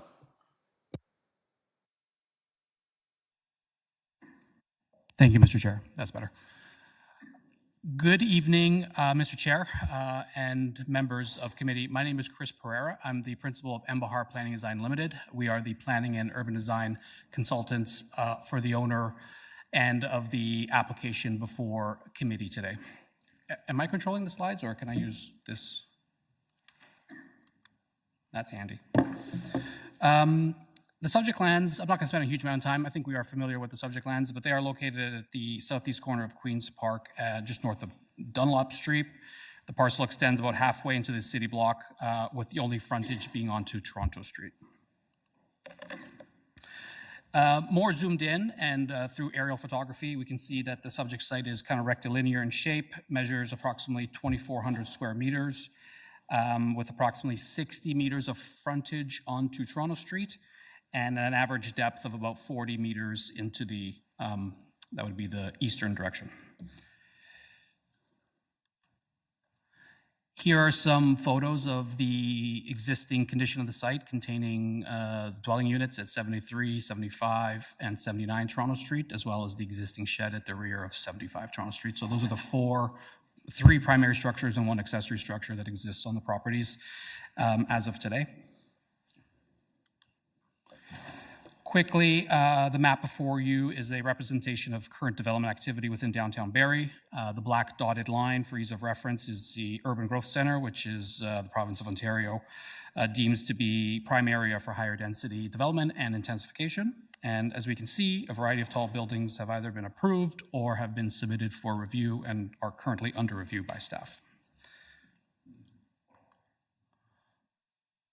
terms of pedestrian mobility, spend a moment here just kind of positioning the site within the larger context of the downtown.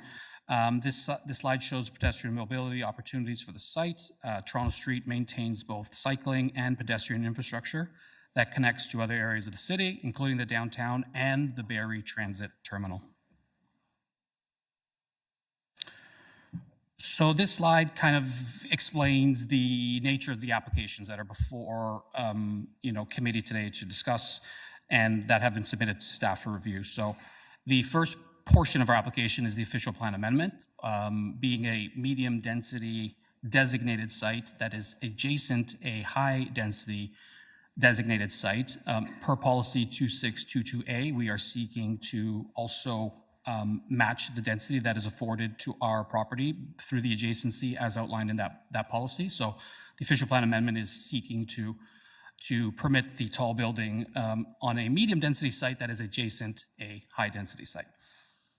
In terms of zoning, the zoning is really seeking to maintain the transition center commercial C21 zone, but obviously the zoning would include site-specific provisions and site-specific performance standards that would be tailored and specified for this particular building. So that's the nature of the applications that have been submitted. In terms of the actual application itself, rectilinear site. So geometrically, there was really a few ways to organize this building. So using the site's natural geometry, the rectilinear building shape kind of matches that. You can see the principal entrance has been directed towards Toronto Street, approximately, let's say midway through the building. You can see the prominent lobby there that would be accessed directly from the Toronto Street.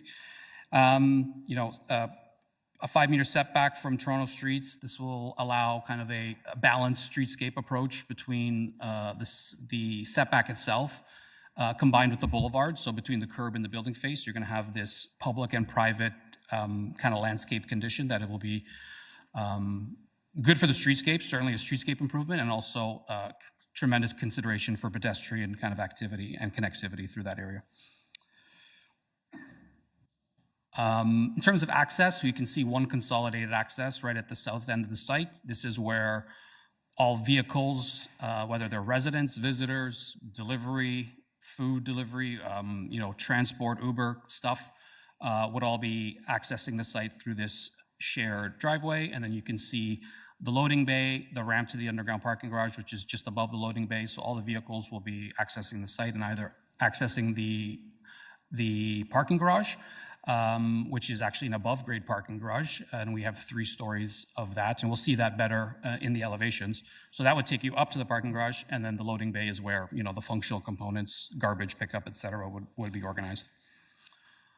Sticking on some stats that are kind of outlined there, just to give committee an understanding of some of the key standards. So we are proposing a maximum height of 96 meters, that is 30 stories.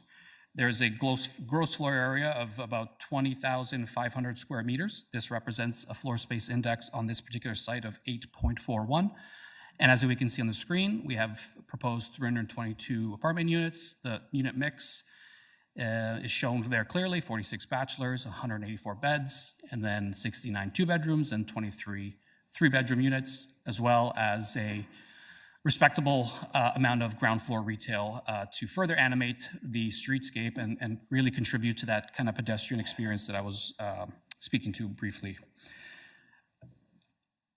There is approximately 236 parking spaces proposed and about 1,800 square meters of combined indoor and outdoor amenity space for the future residents should this application be approved.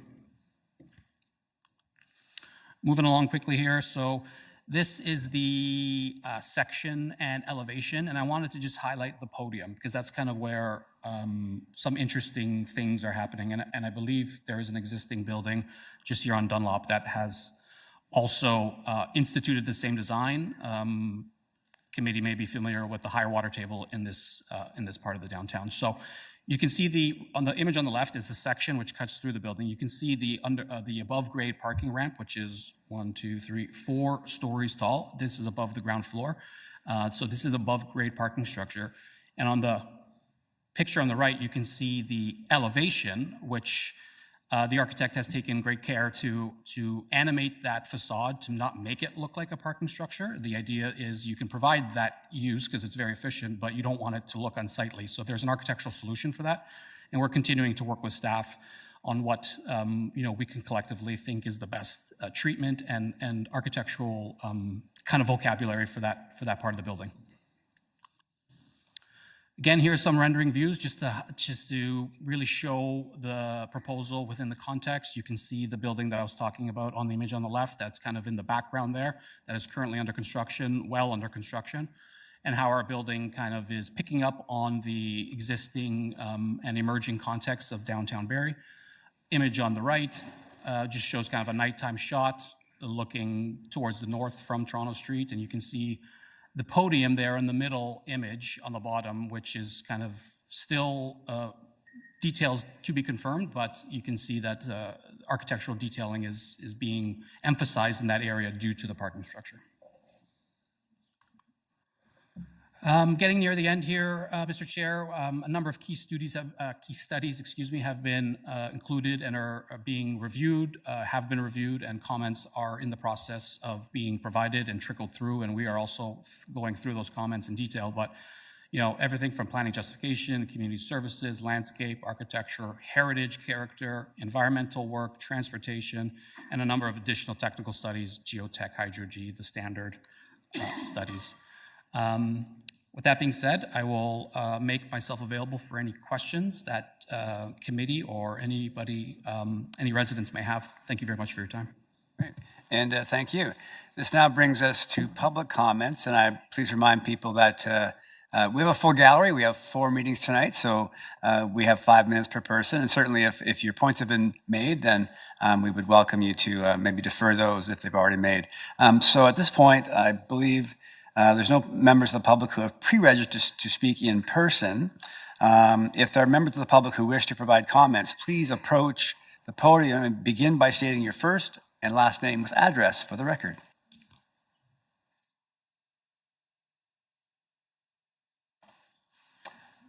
And seeing none, I will now ask Ward 2 Councillor Nixon, do you have any questions of clarification? Thank you, Chair Harris. Yes, I thank you for your presentation.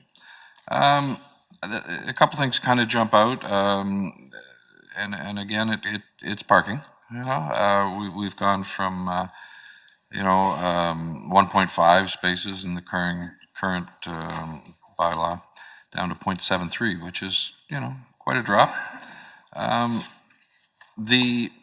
Is the idea that you feel that there's 100 or 150? I haven't done the math, but like potential residents that just don't have cars, or do you feel that they'll be taking public transit, or how do you feel that is going to work out for you?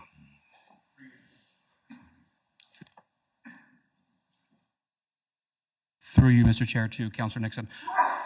It's an excellent question. The parking conversation is one that is an ongoing conversation with staff. Pulling back for a moment, I think everyone is aware of the direction of parking rates in the GTA. They are going down. However, every community is unique and every marketing conversation is unique. I've had this discussion with my client, and we are still considering all of those options, including increasing the parking.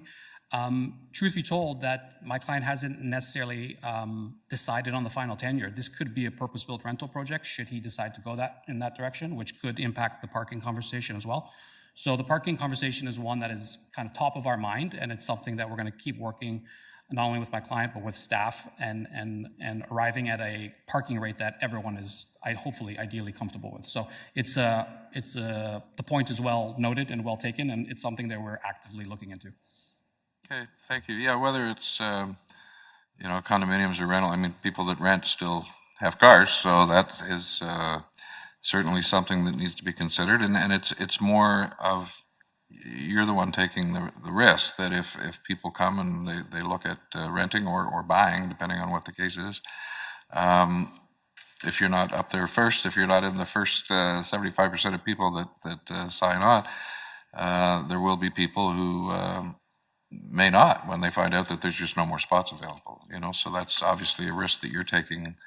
And I'm just, is the thought that because it is close to public transit and very accessible to the GO train, that a lot of people will be commuters that will not necessarily need cars? Is that a thought? Yeah, through you, Mr. Chair. So the second part of your question, which is exactly that. So there's a combination, I believe, of reasons. So it is kind of downtown setting, the access to kind of some of the transit and mobility and bicycles and other forms of transit. All of that is kind of being considered. Again, no final decisions have been made one way or the other, but all of that, the location, the proximity to existing transit infrastructure, all of that has factored into this wider conversation around parking, yes. Okay, thank you. Thank you, Councillor Nixon. If anyone has any further written comments, you can submit them to Rachel Mulholland, planner at rachel.mulholland@barrie.ca. I will now call upon Mr. Greg Barker of Innovative Planning Solutions to provide the presentation concerning the amendments to the zoning bylaw and official plan for 340 Mapleview Drive East. Welcome, Mr. Barker.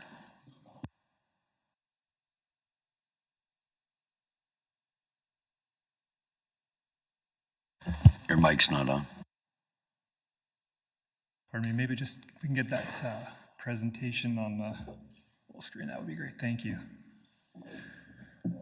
All right, yes, good evening. Thank you, Mr. Chair, and good evening, committee, staff, members of the public. My name is Greg Barker. I'm a partner with Innovative Planning Solutions. I'm here tonight representing the applicant and landowner of 340 Mapleview Drive East for a official plan and zoning bylaw amendment applications to facilitate residential development on a portion of the property.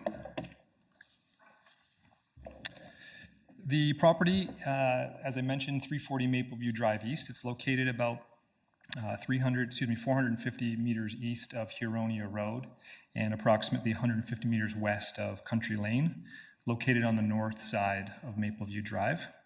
And for added reference, Cedar Links Golf Course is located just to the southwest. The property is just under 26 acres in size, along with 152 meters of frontage along Mapleview. As it stands today, the property is currently vacant of any buildings and structures. However, it does contain tree cover and includes natural heritage features such as woodlands, as well as areas associated with Lovers Creek, including some wetlands. There is, however, a small cleared and developable area located along and visible from Mapleview Drive, as well as an existing driveway or access along the western edge of the site. And we'll see that in just a moment here. This slide here is an aerial photograph illustrating some of the surrounding land uses. To the north and northwest, we have both natural heritage as well as some relatively recently approved residential lands closer to Loon Ave. Directly west, there are existing EP, environmental protection lands, which are predominantly tree covered. To the east is Lovers Creek, and then just going a little bit further beyond is existing residential subdivision. As I mentioned, Cedar Links Golf Course and additional EP lands are located to the south and southeast. Barrie Public Transit, there are 2 stops in proximity to the site. Those are indicated by little bus icons there, both to the east and to the west. And under your current policy documents, the property is currently designated as natural heritage system. That's the image shown on the left. The green color illustrates that natural heritage system, whereas the neighborhood area, which does apply to portions of the property towards the back, are shown in yellow. And then on the right-hand side, we've got the city's current zoning bylaw. Again, the green representing environmental protection zoning, and then the purple representing a light industrial zone.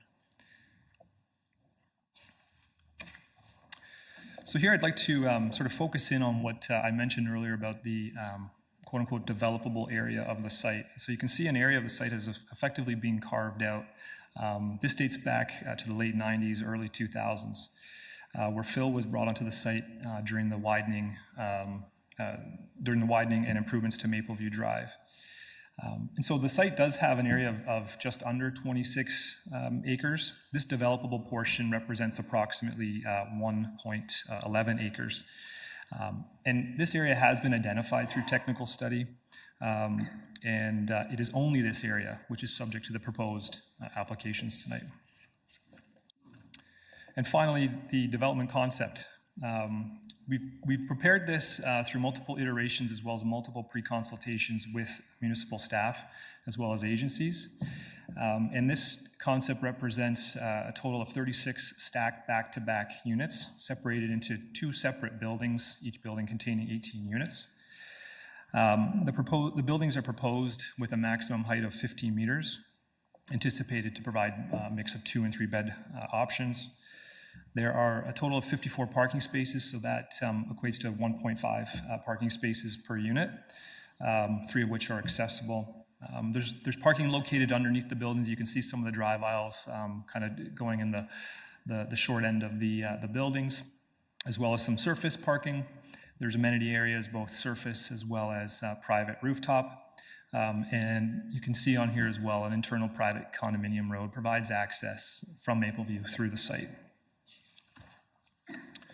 So as mentioned, the amendments that are proposed this evening are both to the official plan and zoning bylaw. Again, they are limited to that small portion of land located in proximity to Mapleview Drive. We're proposing to redesignate these lands from natural heritage system to neighborhood area. And then similarly, we're proposing to rezone from environmental protection to the residential multiple dwelling second density with special provisions. And those special provisions, there's 3 that have been identified at this stage, and this table identifies them. They do relate to a maximum height, 15 meters, where 10 is permitted. We're proposing to permit the amenity space to be unconsolidated, so we meet the area requirement. However, it's not consolidated; it's separated out into 2 separate areas.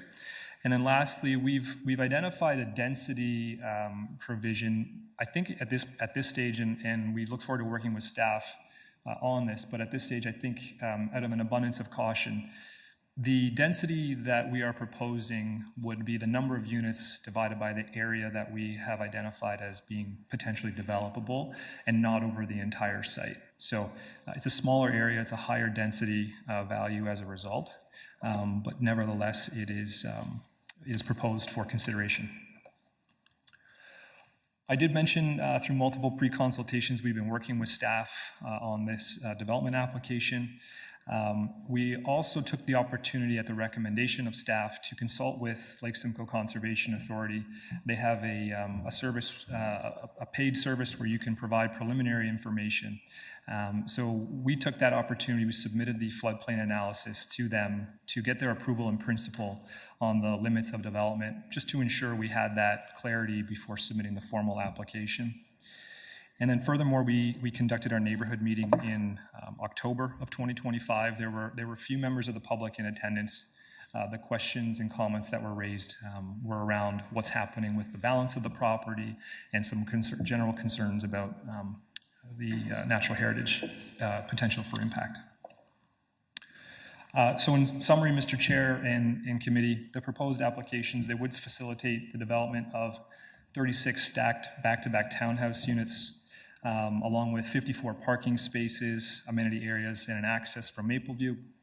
The development provides intensification in proximity to supportive land uses, including schools, commercial, open space, public transit, similar built forms, and on lands which I mentioned earlier that are outside of identified natural heritage features. And with that, it's our opinion that the proposal conforms to, is consistent with applicable policies and represents good planning. So with that, Mr. Chair, if there are any questions, I'm happy to respond. Thank you. And thank you. That brings us now to public comments, and I'll again remind each speaker has 5 minutes. I don't have anybody pre-registered for in-person or virtual. However, if there are members of the public who wish to provide comments, please approach the podium and begin by stating your first and last name and address for the record. And seeing none, I'll just check with the clerk. Anybody who's registered virtually? No, there's no one registered virtually. Great, thank you. So now I'll begin by asking Ward 9 Councillor Morales, do you have any questions of clarification? Thank you, Chair Harris. Thank you, Mr. Baker. Sensible number of units, sensible number of parking for the proposed development. What I do notice, and if I could call RIT just to pull up slide 7.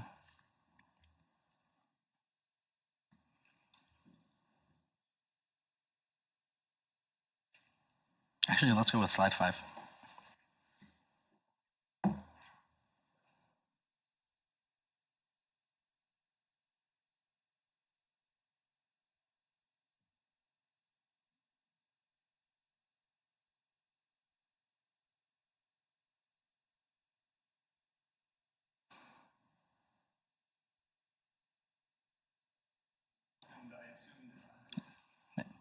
It was coming up, but there we go. Slide 5. 5, you said. All right, perfect. Yeah.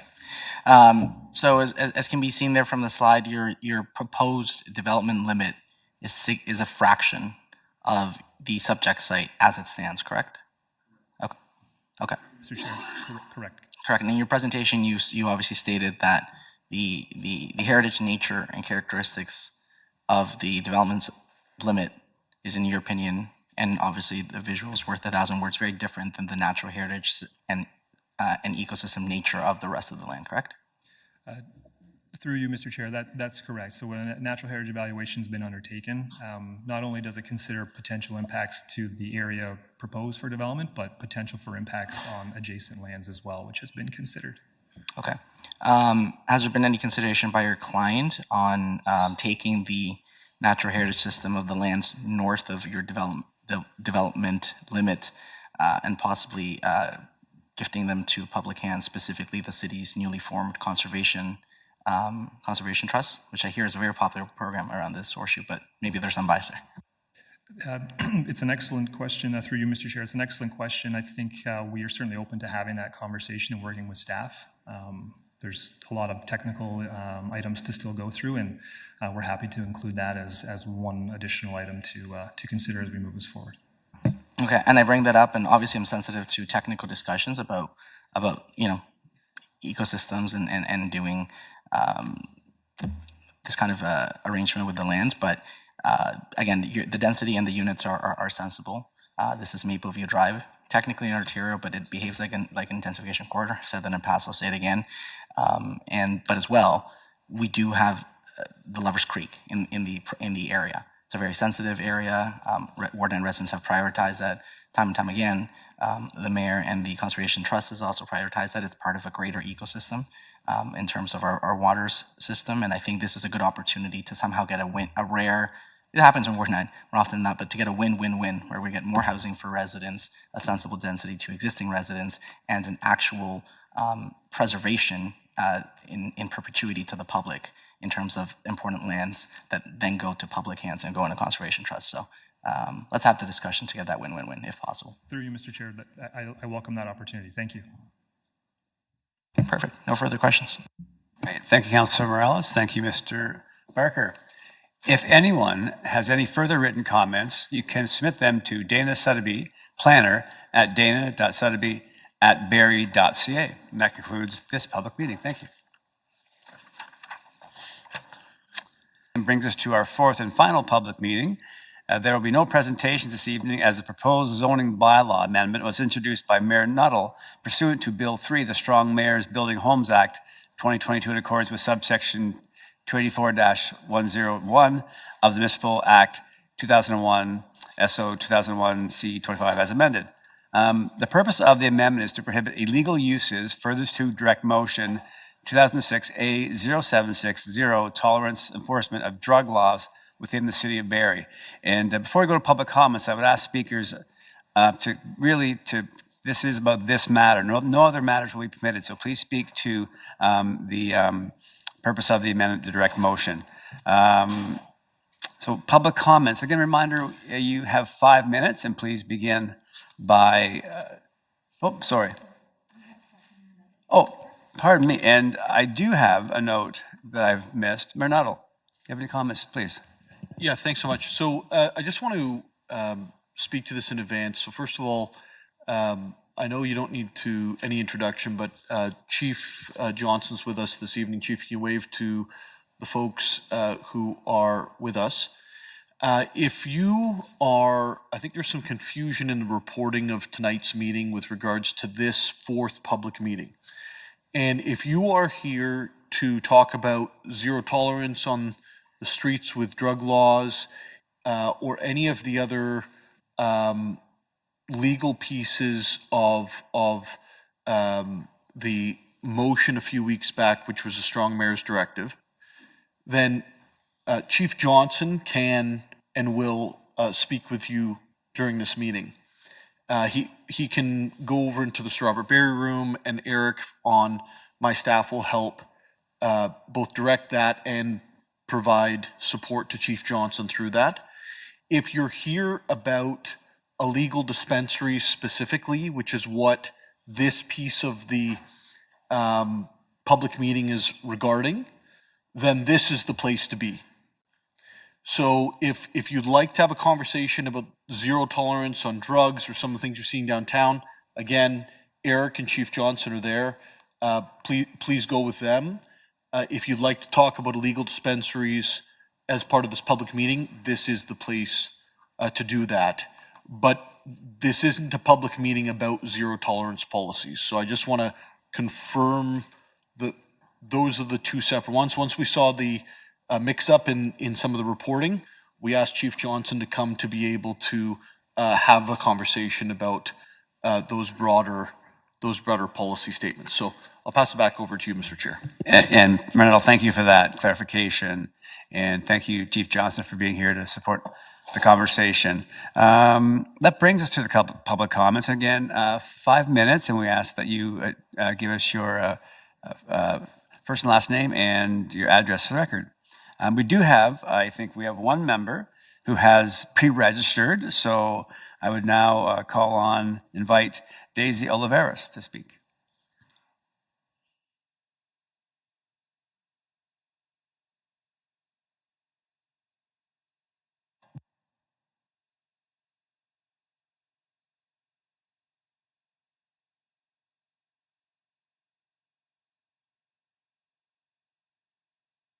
Oh, sorry. I think Daisy went with Chief Johnston. I hear. Okay. If there are any other members of the public who wish to provide comments, please approach the podium and begin by stating your first and last name and address for the record. Welcome. How's it going? Jamie Mohawk, 84 Dunlop Street East. We've complied with everything the mayor has asked us to do. The crime has not changed downtown, so clearly we weren't the problem. Are we able to reopen, or would that be okay? Just wondering, because there's a stabbing just the other day. You know, it's has nothing to do with marijuana. It has everything to do with fentanyl, crack, all the homeless people downtown. We have not broken any laws. We have abided by everything you guys have asked. We just want to continue to help the community the way we have been for the last 3 years without being bothered. That's all I gotta say. Thank you for those comments.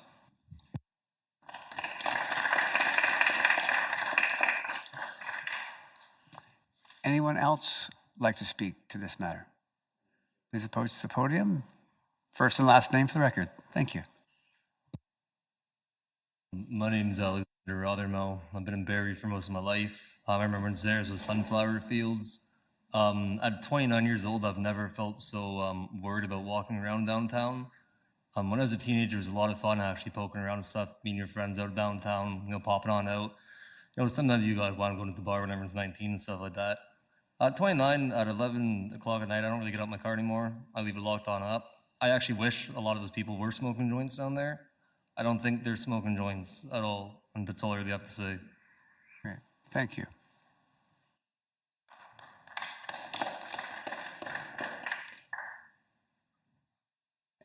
Yes, please approach the podium. Welcome. And your first and last name and address for the record.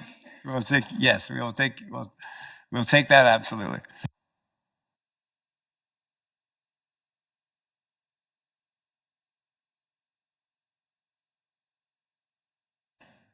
My name is Rose Romita, and I do not live downtown, but I live at 45 Glenwood Drive. I like to say hi to everybody that I haven't seen in a long time. My concern is not only the illegal operations that are happening downtown, but also some of the legal ones. It was brought to my attention recently, and I am just fuming about this, the methadone clinics. Did you know that you can get Dilaudid through an online doctor at one of the methadone clinics downtown? And I don't know if you know what Dilaudid is. I didn't know what it was till recently. It's 10 times more powerful than morphine. And there is a methadone clinic downtown giving one particular person 24 a day. You're only allowed 30 a month. She is given this prescription through an online doctor, through one of the methadone clinics. And we have proof, photos of the prescription, and she gets this every day, 24 pills a day. She takes 4 and she sells the other 20 for $2 a piece and then goes buy her crack. I think we need to not only go after the illegal ones, absolutely, but also we really need to take in depth the methadone clinics that are downtown.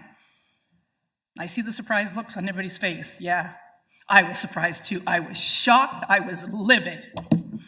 So I think that's something that this council needs to take a look at. You're doing a great job, Alex. I see the presence downtown, all the extra police force and the security. I drove downtown, made a video of it recently, got over 56,000 views of how beautiful our city was. And I got a lot of great comments, but I also got some comments, well, you don't see them, they're over by McDonald's. And I'm like, how do I respond to that? Because I know that they're over by McDonald's because that's where the methadone clinic is. It's handing out all this crap, right? So I think that's something that you really need to consider. And I don't know how, there has been a formal complaint made to the proper authorities, but I think as a council, as a city, you should also be making the same complaint and take a look into that. That's all I need to say. And thank you, former councillor Rita. I love Barrie, okay? Like, I'm always about Barrie. It's like when someone says Barrie is terrible, I lose it. Yeah, thank you. And I believe, Minato, you'd like to comment? Just as a 2 pieces of information. One, any complaints along these lines, please send into the mayor's office. We'll make sure they go in the right places. That's 1. 2, on methadone clinics. Believe me when I say that I have tried already to go down a direction. If you remember, I don't know if it was your council or it was maybe my council before, there was minimum distance separations put in place for things like cash shops and tattoo parlors and, et cetera, right? Remember that? With methadone clinics, that's not something that we're allowed to do. And so there's 3 corners and 3 methadone clinics and 4 corners at that intersection. And there's nothing we can do about it. We have sent a letter as part of the motion a few weeks ago to the province to ask them to come back to us with how we're supposed to proceed forward on this, because they are responsible for the licensing of pharmacies and i.e. methadone clinics. I understand that and I hear you. And there are 3 there, but there's only one that everybody hangs out in front of, and that's the one that's handing out these illegal. Send it to me. Yeah. I believe there has been an email sent to your office, but I will personally send one. I wasn't the one who sent it, but I will follow up. Yeah, so.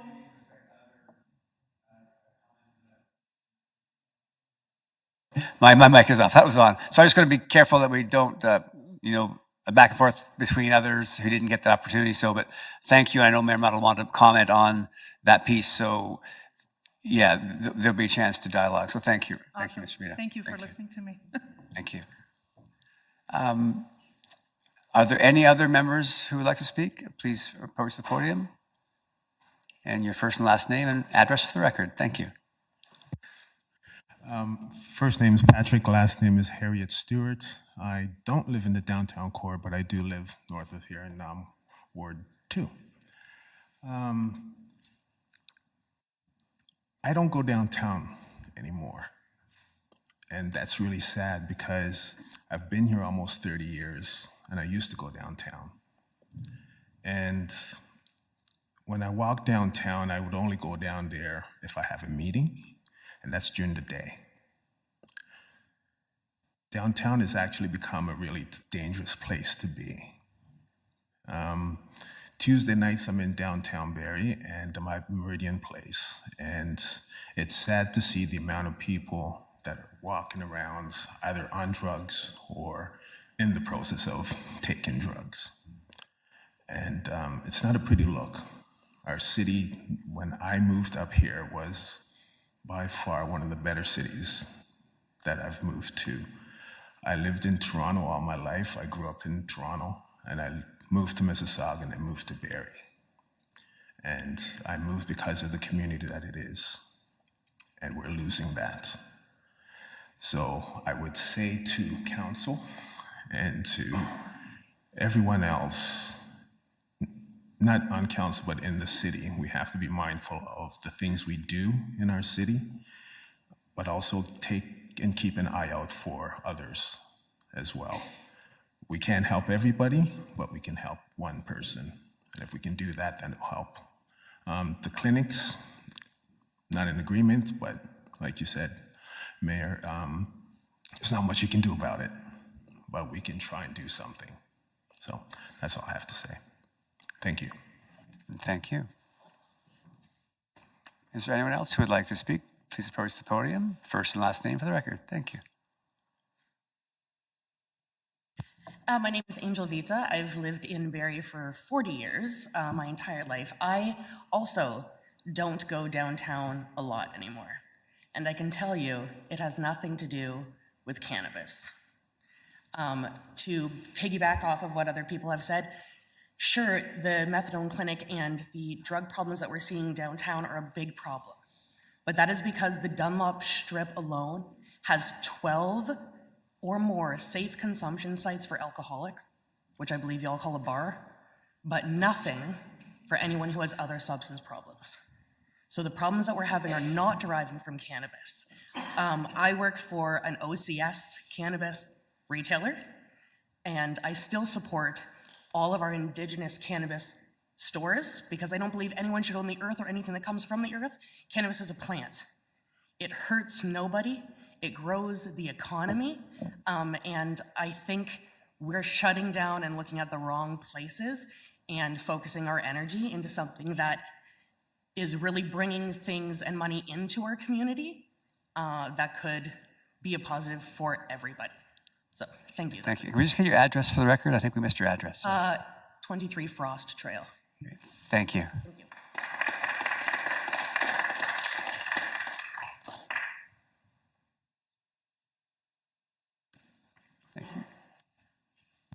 Good evening, Mr. Chair, committee members, public. My name is Kevin Mast. I sleep in Ward 7, but I live in Ward 2, basically. I'm the executive director of Hope Barrie. Hope Barrie provides addiction recovery services from a faith-based perspective, as well as job skills and mentorships and other supports for poverty intervention. I just wanted to bring a point of clarity to Ms. Romita's remarks earlier. I did make, on behalf of myself and our organization, Hope Barrie, a formal complaint against the methadone clinic on Dunlop Street West in respect to our concerns about the amount of Dilaudid that is being handed out and the effect that that is having on our street-involved friends and neighbors and on the community itself.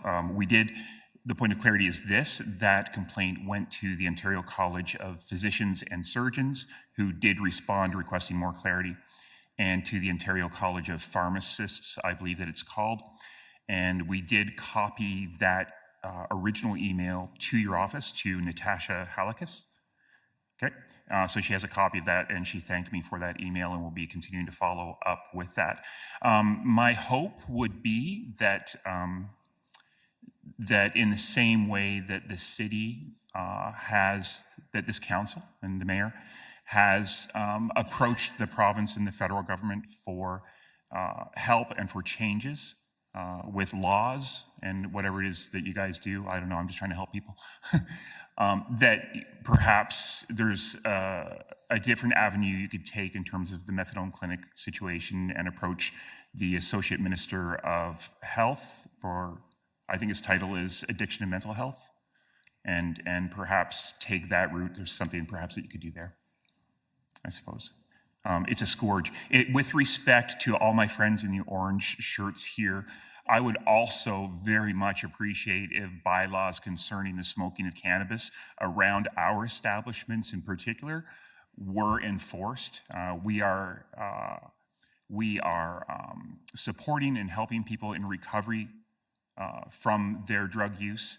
We have seen, contrary to what we heard here tonight, and with respect to our friends here, incredibly bad effects of people's health and mental health, starting to smoke cannabis at a very young age. And we have people who are affected and triggered by it, and we are smelling cannabis 24/7 at our coffee shop where people are working and gaining job skills and are in recovery. And it is a major problem. We would appeal to the city that they enforce those smoking bylaws within, I think, what is 9 meters of the entrances of our stores. And that is all.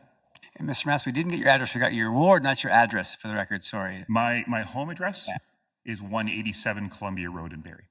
Thank you. Thank you.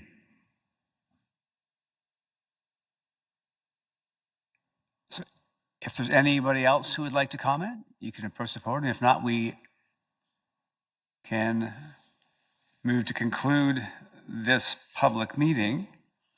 So seeing no one, oh, sorry, here. Great, thank you. So if anyone has any further written comments, you can submit them to Michelle Banfield, Executive Director of Development Services at michelle.banfield.ca. For Simcoe Community Media, I am Deepak Bidwai. This story was supported by the Local Journalism Initiative.